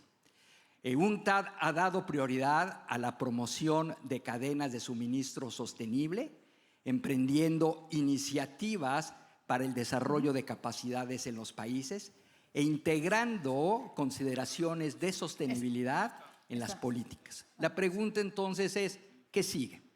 ¿Cómo pueden los Estados miembros de UNCTAD promover una relocalización de las cadenas de suministro desde una perspectiva de desarrollo sostenible? Mil gracias. Okay, we will go to the next question. Thank you so much to the Undersecretary of Mexico for Multilateral Affairs, Joel Hernandez. Let's go now to France. From France, Ambassador Jérôme Bonafont, your question, please. Merci, Madame. Madame la Secrétaire Générale, Madame la Bon Anniversaire, Madame la Directrice Générale, bon anniversaire aussi, je comprends. Monsieur le Conseiller spécial, Messieurs les ministres, je parle au nom de Madame Zakharopoulou, la ministre du Développement du gouvernement français, que l'actualité a contraint à rester à Paris, mais qui voulait dire à quel point la France a toujours été engagée pour un équilibre entre la liberté de l'économie, la liberté des échanges, d'une part, la régulation, d'autre part, pour éviter que les plus forts n'emportent tout, et la solidarité, enfin, pour que ceux qui n'ont pas aient l'opportunité d'avoir à leur tour. C'est un combat constamment renouvelé, c'est un combat très difficile, et en cet anniversaire, Madame la Secrétaire Générale, la France veut saluer d'abord votre action modernisatrice, et ensuite le fait que, oui, la CNUSED reste plus pertinente que jamais. Et elle l'est parce que, au fond, vous êtes en train d'essayer d'intégrer les grands défis du monde. Le défi démographique, d'abord. Nous n'en avons pas parlé, mais il y a des continents qui vieillissent, voire qui se dépeuplent. Il y en a d'autres qui voient leur développement démographique s'accélérer encore, et les mouvements migratoires s'amplifient. Comment le développement, les échanges commerciaux peuvent-ils aider à maîtriser les transitions démographiques? Peuvent-ils aider à accélérer le développement humain? Deuxièmement, la crise écologique, nous en avons parlé. Ce développement doit être vert. Comment peut-on, dans des mondes cloisonnés, où par exemple les échanges commerciaux n'aiment pas qu'on leur parle de contraintes environnementales, comment peut-on stimuler la construction d'industries vertes, de développement vert à travers la planète entière? Troisièmement, la révolution technologique, plusieurs d'entre vous y ont fait allusion. Nous ne savons pas vers quel monde nous allons, mais nous savons que nous devons en maîtriser les révolutions. Et face à tout cela, une fragmentation géopolitique, bien sûr, mais aussi provoquée par la pandémie, la directrice générale y faisait allusion, et par des tendances restrictives. Alors tout ceci, la CNUSED doit nous aider à l'affronter ensemble, c'est-à-dire en cohérence et dans notre diversité. Alors que le président de la République a lancé il y a quelques mois l'initiative du Pacte de Paris pour les peuples et la planète, nous cherchons à intégrer la réforme des institutions financières internationales, la reprise d'un commerce international maîtrisé, la localisation des capacités productives au sud autant qu'au nord et la réduction des inégalités internationales. Tout cela, c'est un agenda extrêmement ambitieux. La France pense que la CNUSED peut y prendre toute sa part et la question est extrêmement simple. Comment voyez-vous la consolidation des liens entre la CNUSED et l'ensemble multilatéral pour que, face au risque de la rétractation des pays, chacun comprenne que l'exigence de coopération est bénéfique par rapport à l'impression que l'intérêt national doit primer. Je vous remercie. Merci, Ambassador. Thank you. And now we go to the Minister of Trade of Cameroon, Luc Magloire Mbarga Atangana. Your question, please.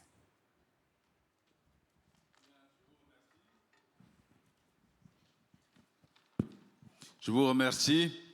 Je remercie en particulier au nom du Cameroun, au nom du président de la République, son Excellence Paul Biya, Madame la secrétaire générale de la CNUSED, pour l'invitation qui a été adressée à notre président, qui n'a pu malheureusement pas se déplacer à la dernière minute pour des contraintes d'agenda.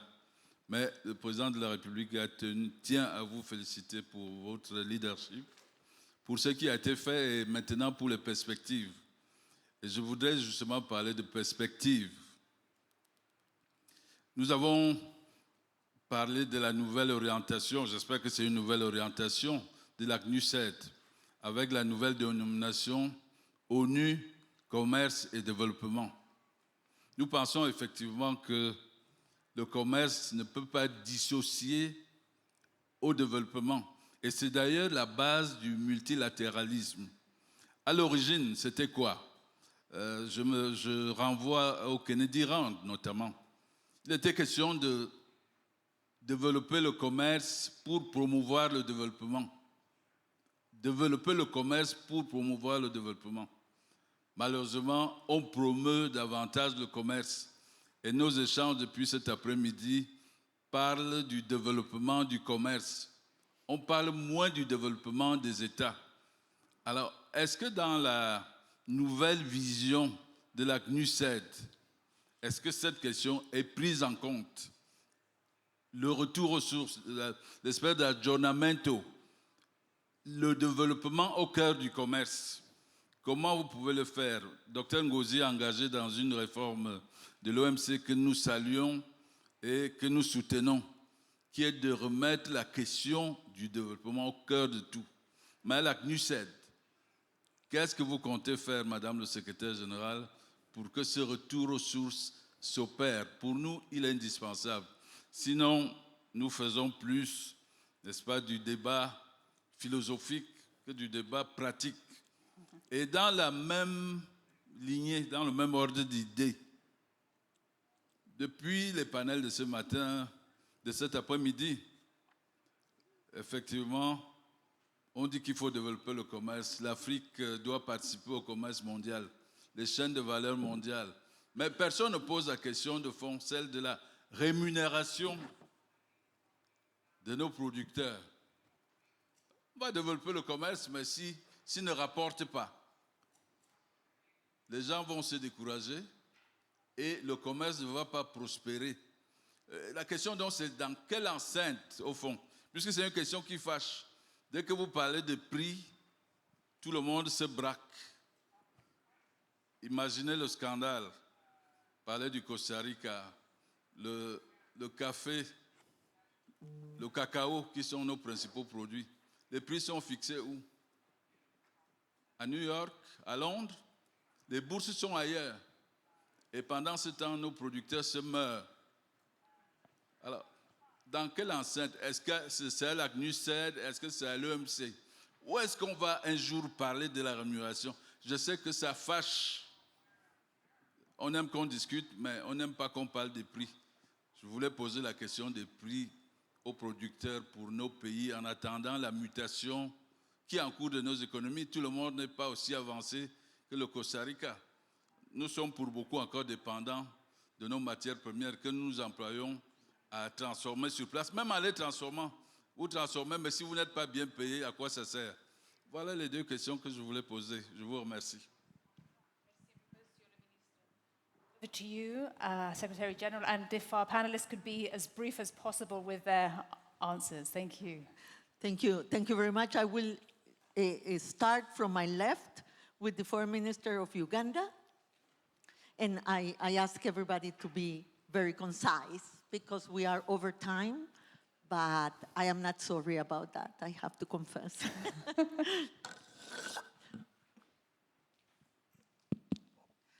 Once again, thank you very much indeed. I think the colleagues are raising very significant questions. And I think they are actually inquiring about something I mentioned earlier. To what extent should we be able to develop trade to develop development? And I think my colleague from Cameroon is asking another fundamental question. How can we do that when we are forgetting the primary producer? How can he be encouraged to participate? And I think these are fundamental questions which we must be able to address. And I believe Dr. Ngozi is very, very prepared to give us responses to some of these questions. Doctor. Thank you. Well, you put me on the spot. I don't know if I have any more wisdom. And you have to excuse me. After I speak, I'll run down because the Foreign Minister of Vietnam is waiting for me. You mentioned Vietnam. So. The questions and the comments raised are so profound, you know, and so a lot of them are comments, which I think we should take on board because they don't all have answers. But some are critical issues. The French ambassador raised issues. He agreed with the issue of, you know, balance with respect to inequality. You know, how do we manage these issues? And how can trade be deployed? The same question that was being asked. What is the role of trade in helping to solve some of these profound problems of inequality? How can trade help in the green transition? And how can farmers get reasonable prices, or those who are producing?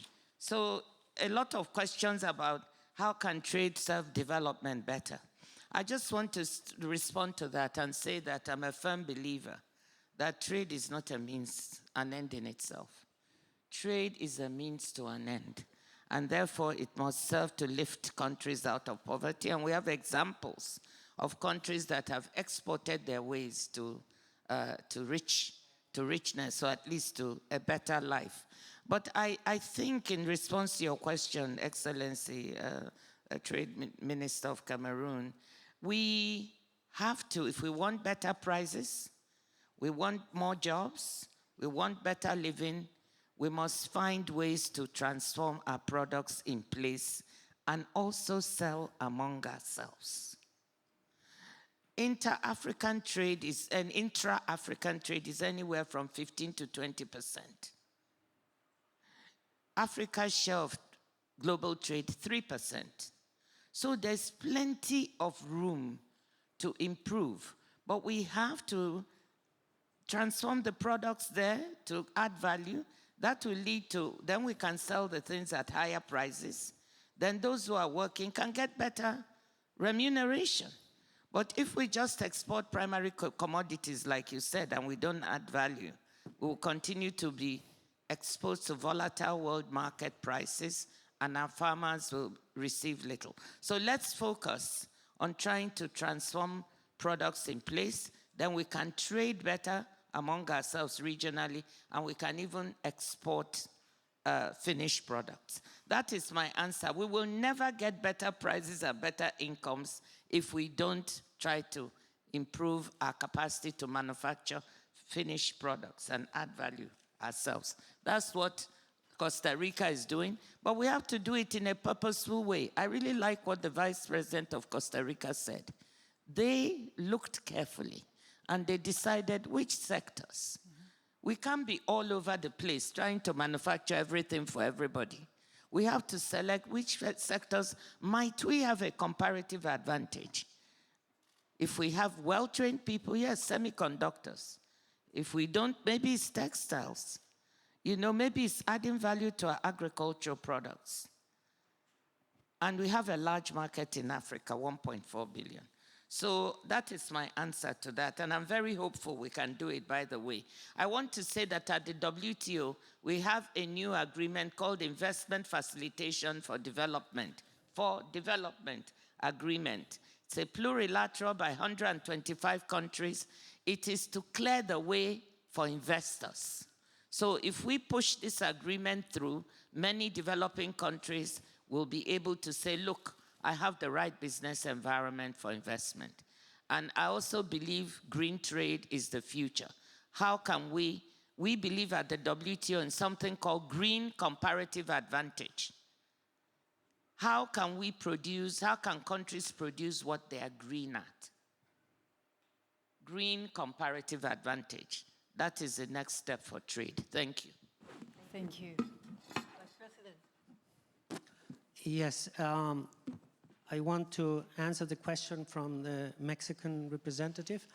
To overcome the small size of the country, we have started in 1994 a program with free trade agreements, and today Costa Rica can offer zero tariffs for 2/3 of the GDP worldwide. So that's a way we overcame the small size of the economy.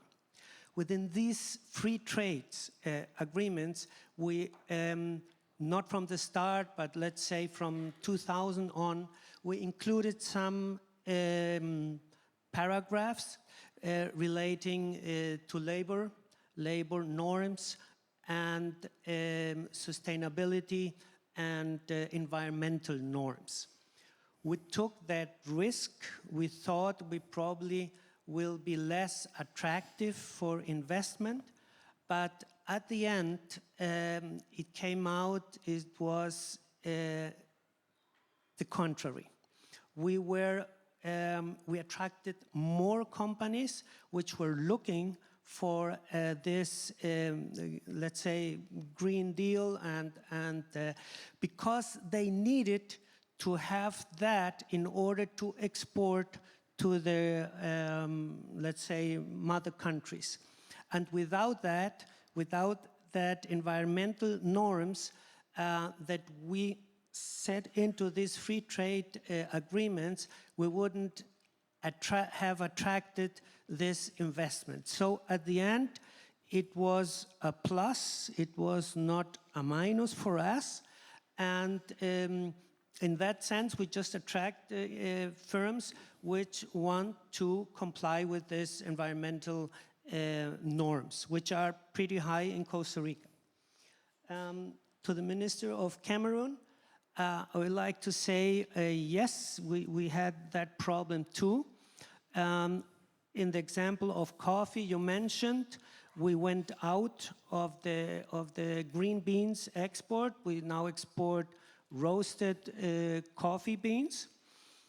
But also we went into the premium, let's say, part of the market.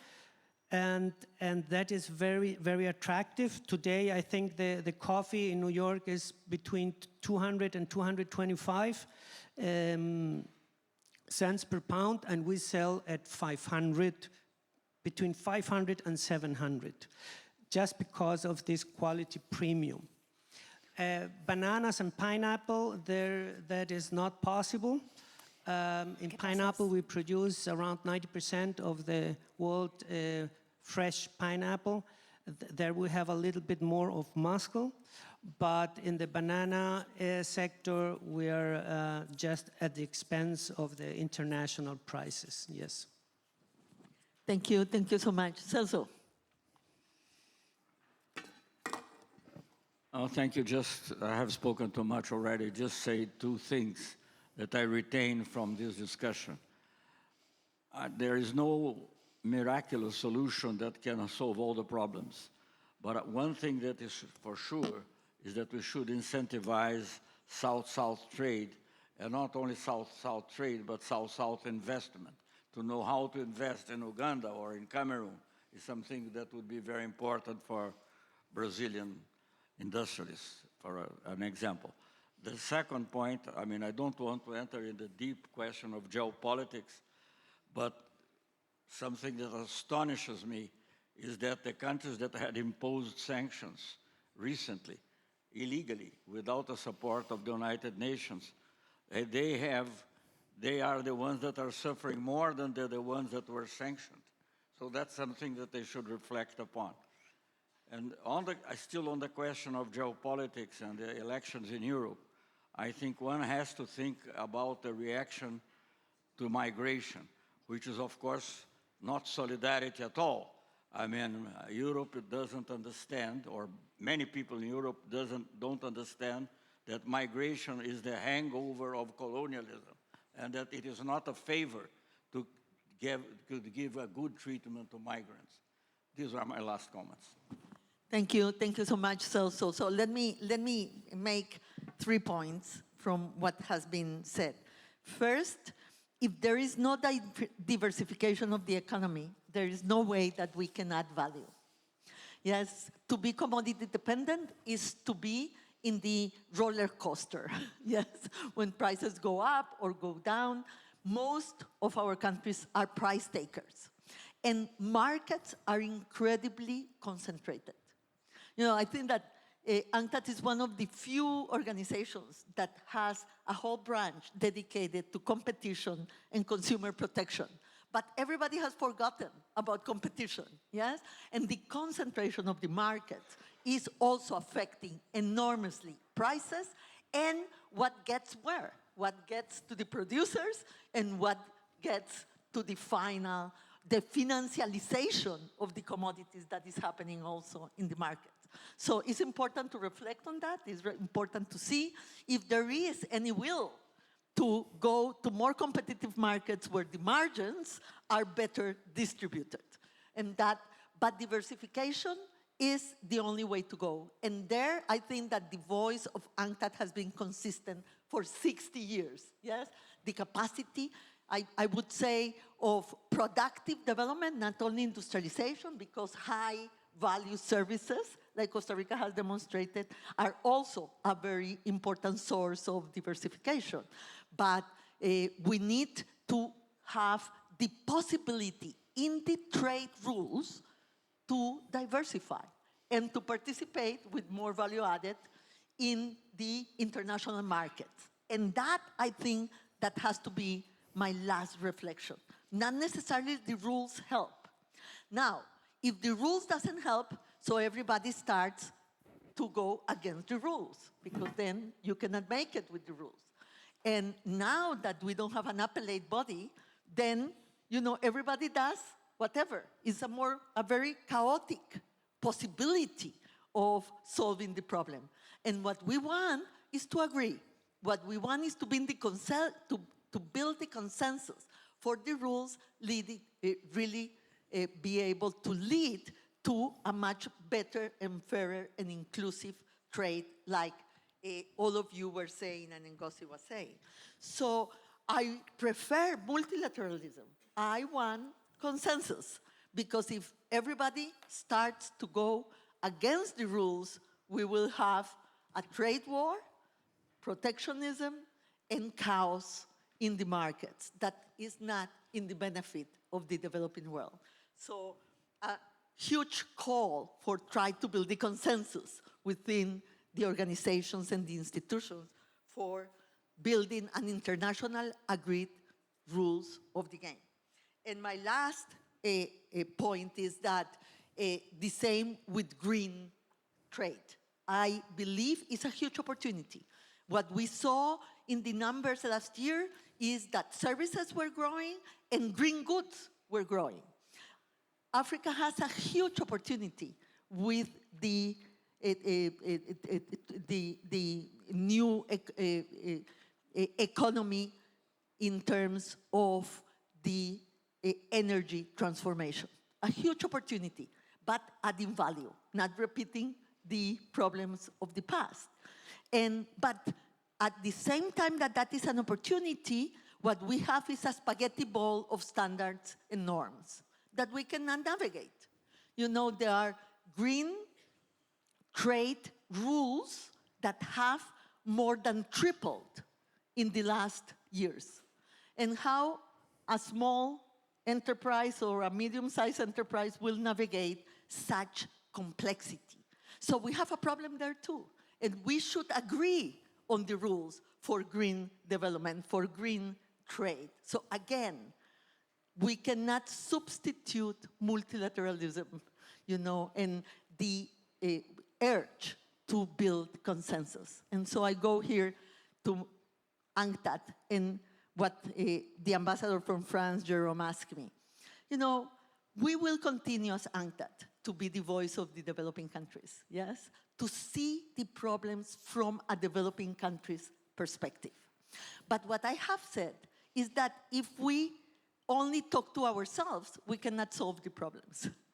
The universal membership of UNCTAD is an asset that should be used to dialogue and to build consensus and to change narrative and to give evidence to take the right policy decisions for a more inclusive, more sustainable and a world. And I really believe in that. And I really believe that UNCTAD is well positioned to do that. We need the South with us, the voice of the South, and we need the dialogue with the North, with the universal membership of our organization to really build a different future that is shared. So that is my answer. Thank you. Thank you. Thank you, Secretary General, and thank you also to our panelists. But before we go, we have a very special closing anniversary message, this time from the Prime Minister of Barbados, Mia Mottley.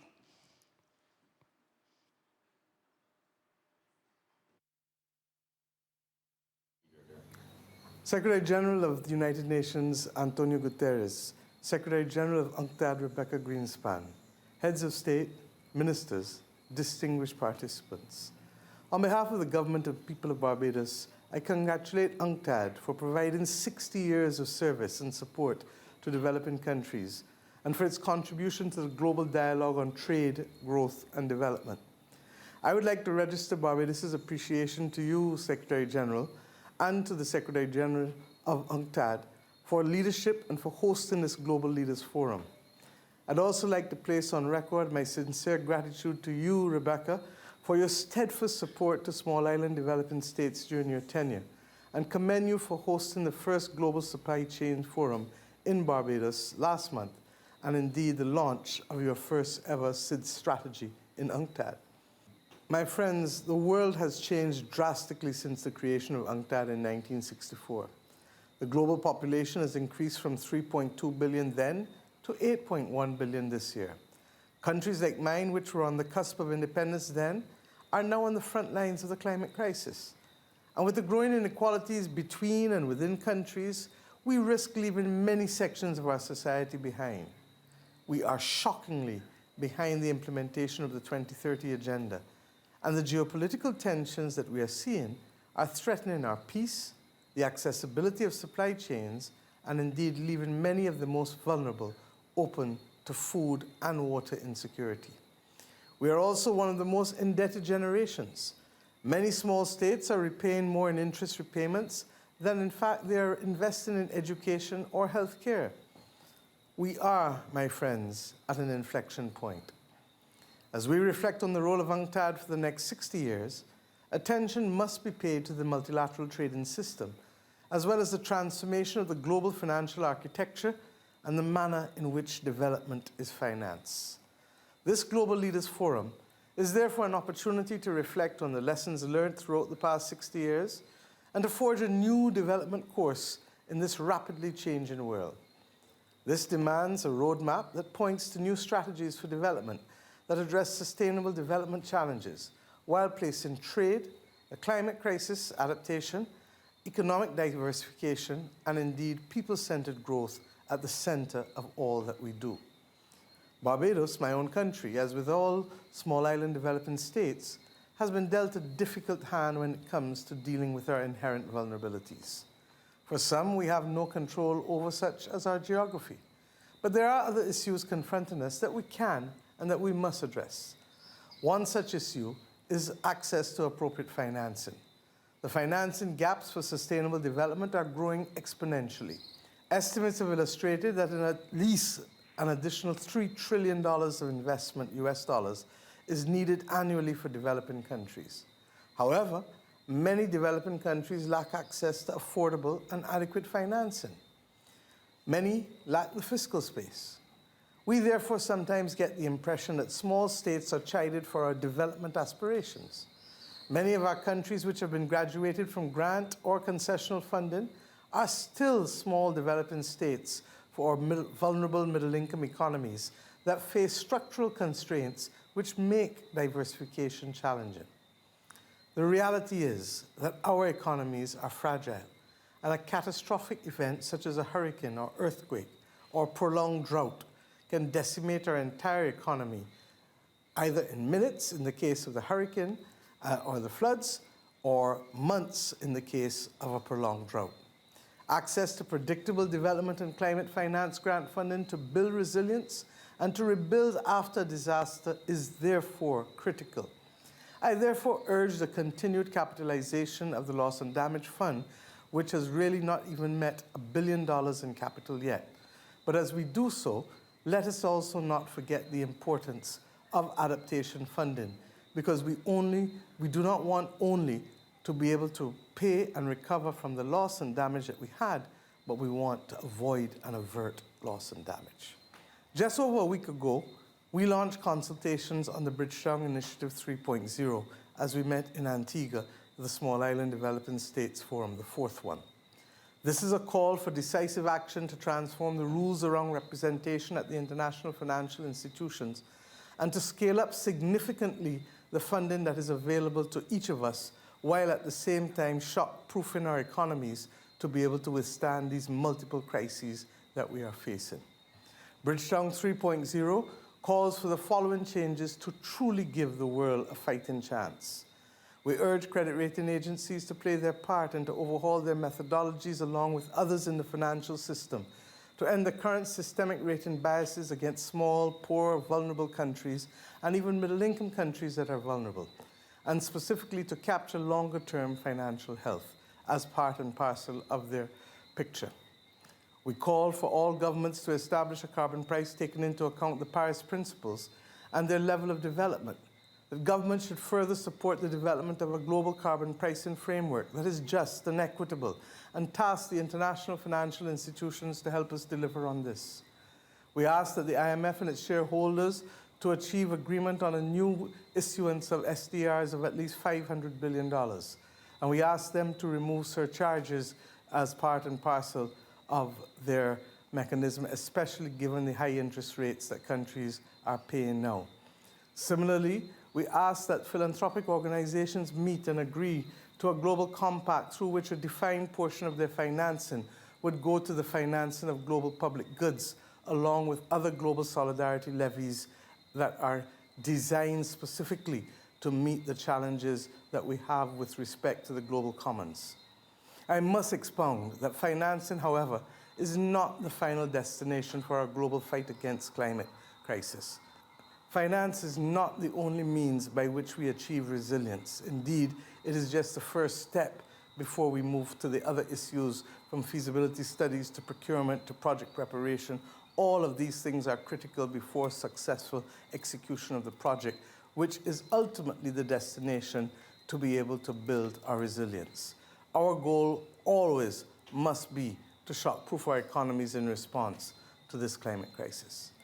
So my friends, as UNCTAD celebrates this 60th year, we look forward and recognize that a safe and sustainable future requires you to further enhance your advocacy role, facilitate new innovative approaches to address sustainable development challenges, maximize trade opportunities, and help countries build the capacity to participate effectively in the global economy.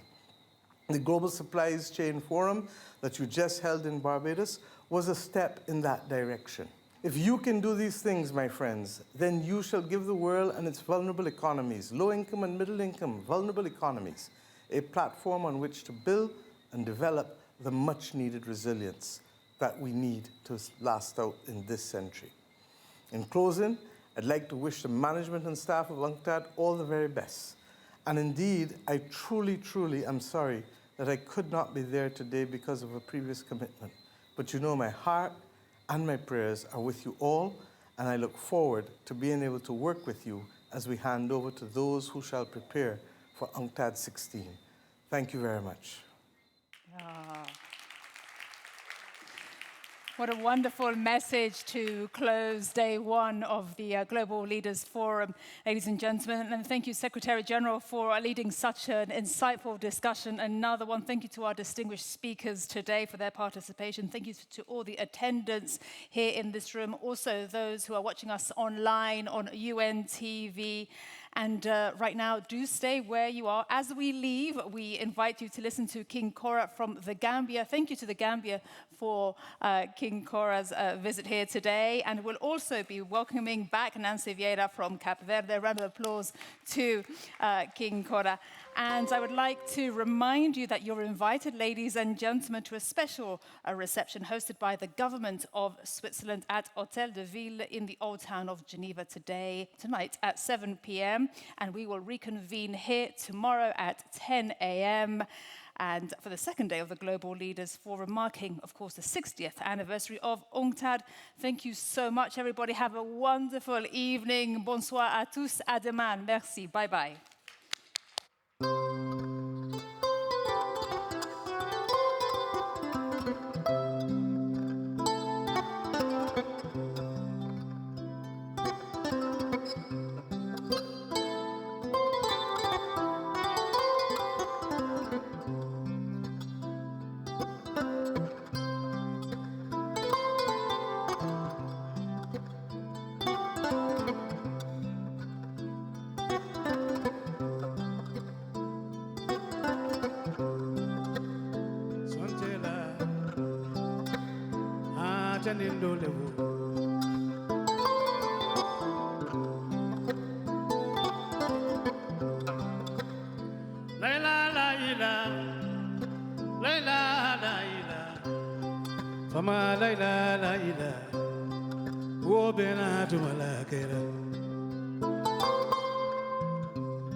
El pitara wal se pare Mel manta wal se fonyo Tonya silo te baila Gambia silo te baila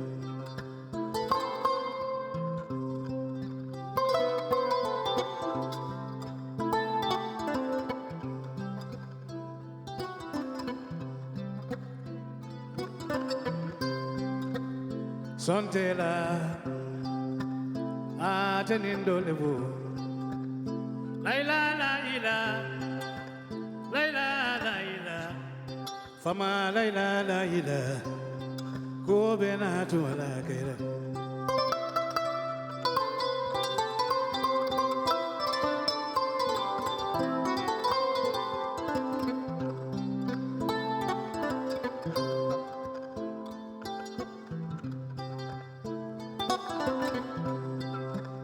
Sontela Atenindo levo Laila laila Laila laila Fama laila laila Go benatu ala kera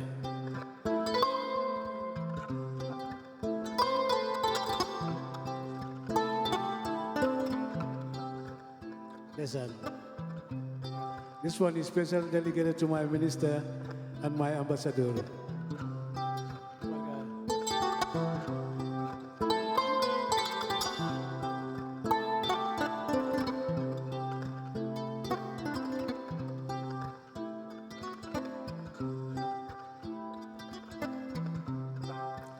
Sontela atenindo levo Laila la ila, Laila la ila, Fama Laila la ila, Kobe na tumala kera.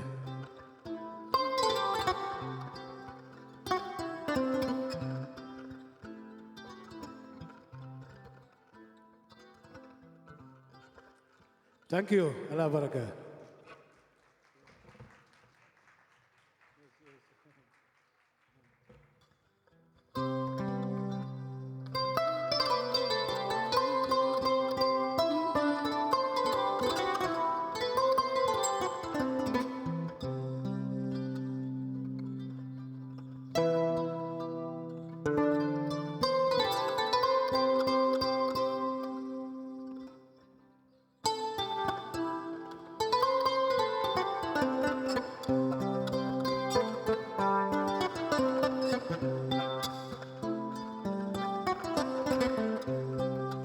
Saba musoli kelongo kamarimba, mama do bitike. Saba musoli ke. Allah barakah.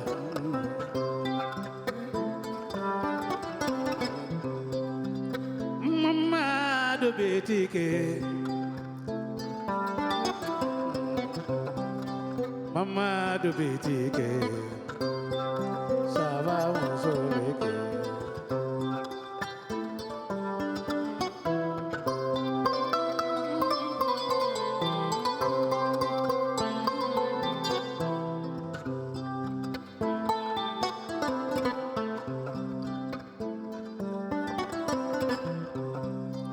Mama do bitike, Mama do bitike, Saba mozoleke.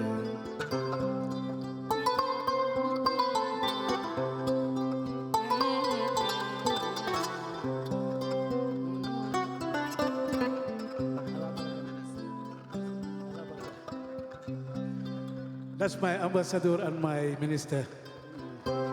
Thank you very much.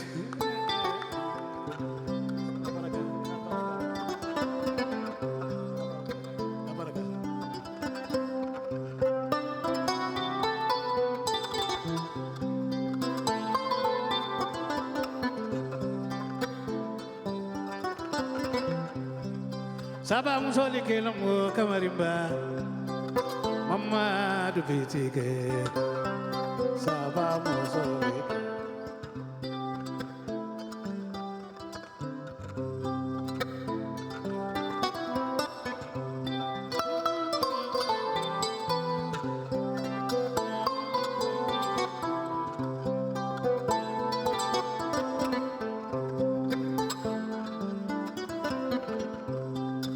Mama do bitike, Mama do bitike, Saba mozoleke.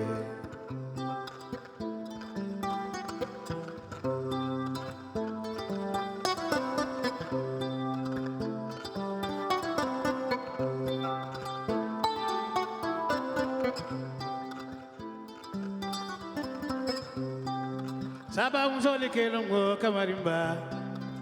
Mama do bitike, Saba mozoleke.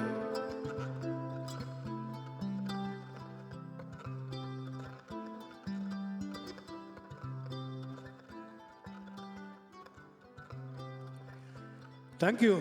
Allah barakah.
Caverna coração, moda em tentação, pensamentos da vagar, ilha a ilha, da buscar atenção, para cá perder graça, de um dia torna a voltar, passe praça, caverna coração, moda em tentação, tá desabrochadinha som, tá sanar, tá caprichar.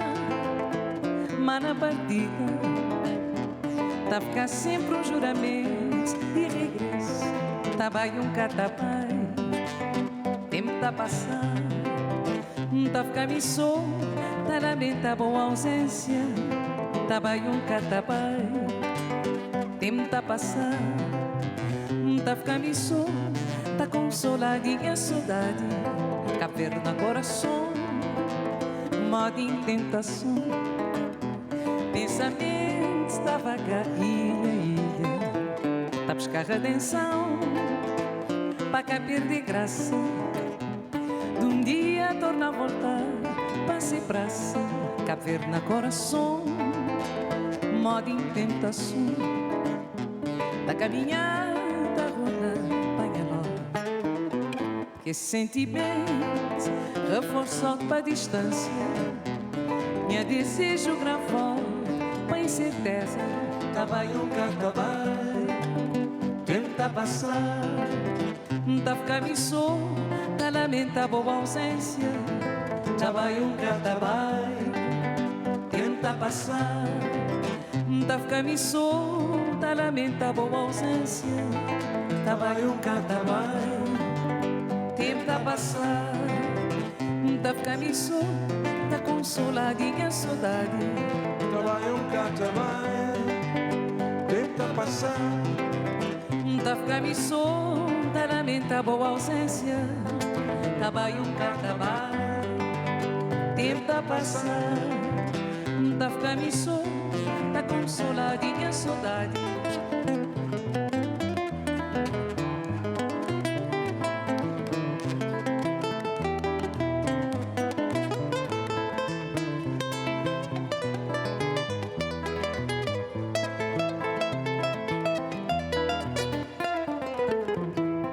Caverna coração, moda em tentação, pensamentos da vagar, ilha a ilha, tá buscar redenção, para cá perder graça, de um dia torna a voltar, passe praça, caverna coração, moda em tentação, tá caminhada, roda panhaló.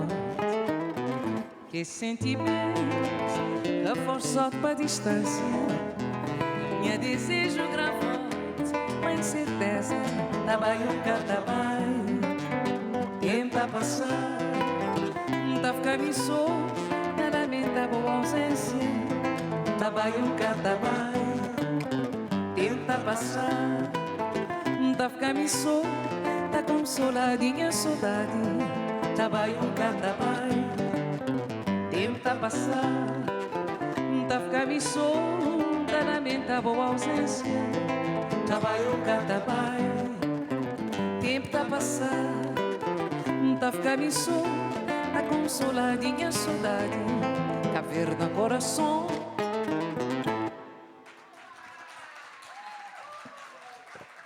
Muito obrigado.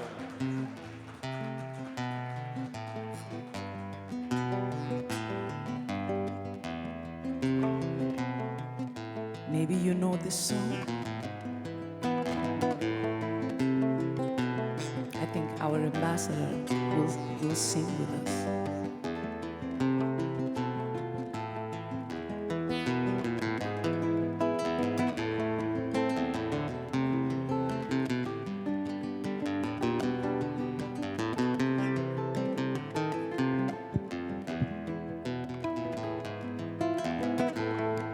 Que mostrava esse caminho longe, que mostrava esse caminho longe, esse caminho para São Tomé. Que mostrava esse caminho longe, que mostrava esse caminho longe, esse caminho para São Tomé. Saudade, saudade, saudade desse minha terra, San Nicolau. Sing with me, saudade, saudade, saudade, saudade desse minha terra, San Nicolau. Se vou escrever, não tá escrever. Se vou esquecer, não tá esquecer. Até dia que vou voltar.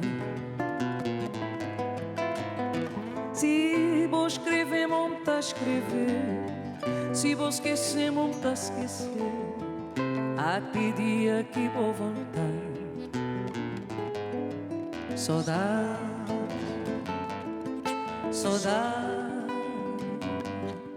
saudade desse minha terra, San Nicolau. Sing with me, saudade, saudade, saudade, não baixar. Saudade desse minha terra, San Nicolau. Only saudade, saudade, saudade, saudade desse minha terra, San Nicolau.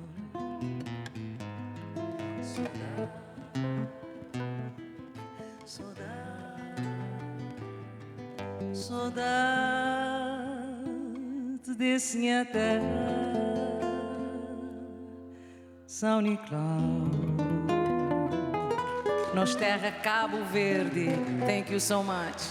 Obrigada, Olmo Marim, Osvaldo Dias. Thank you.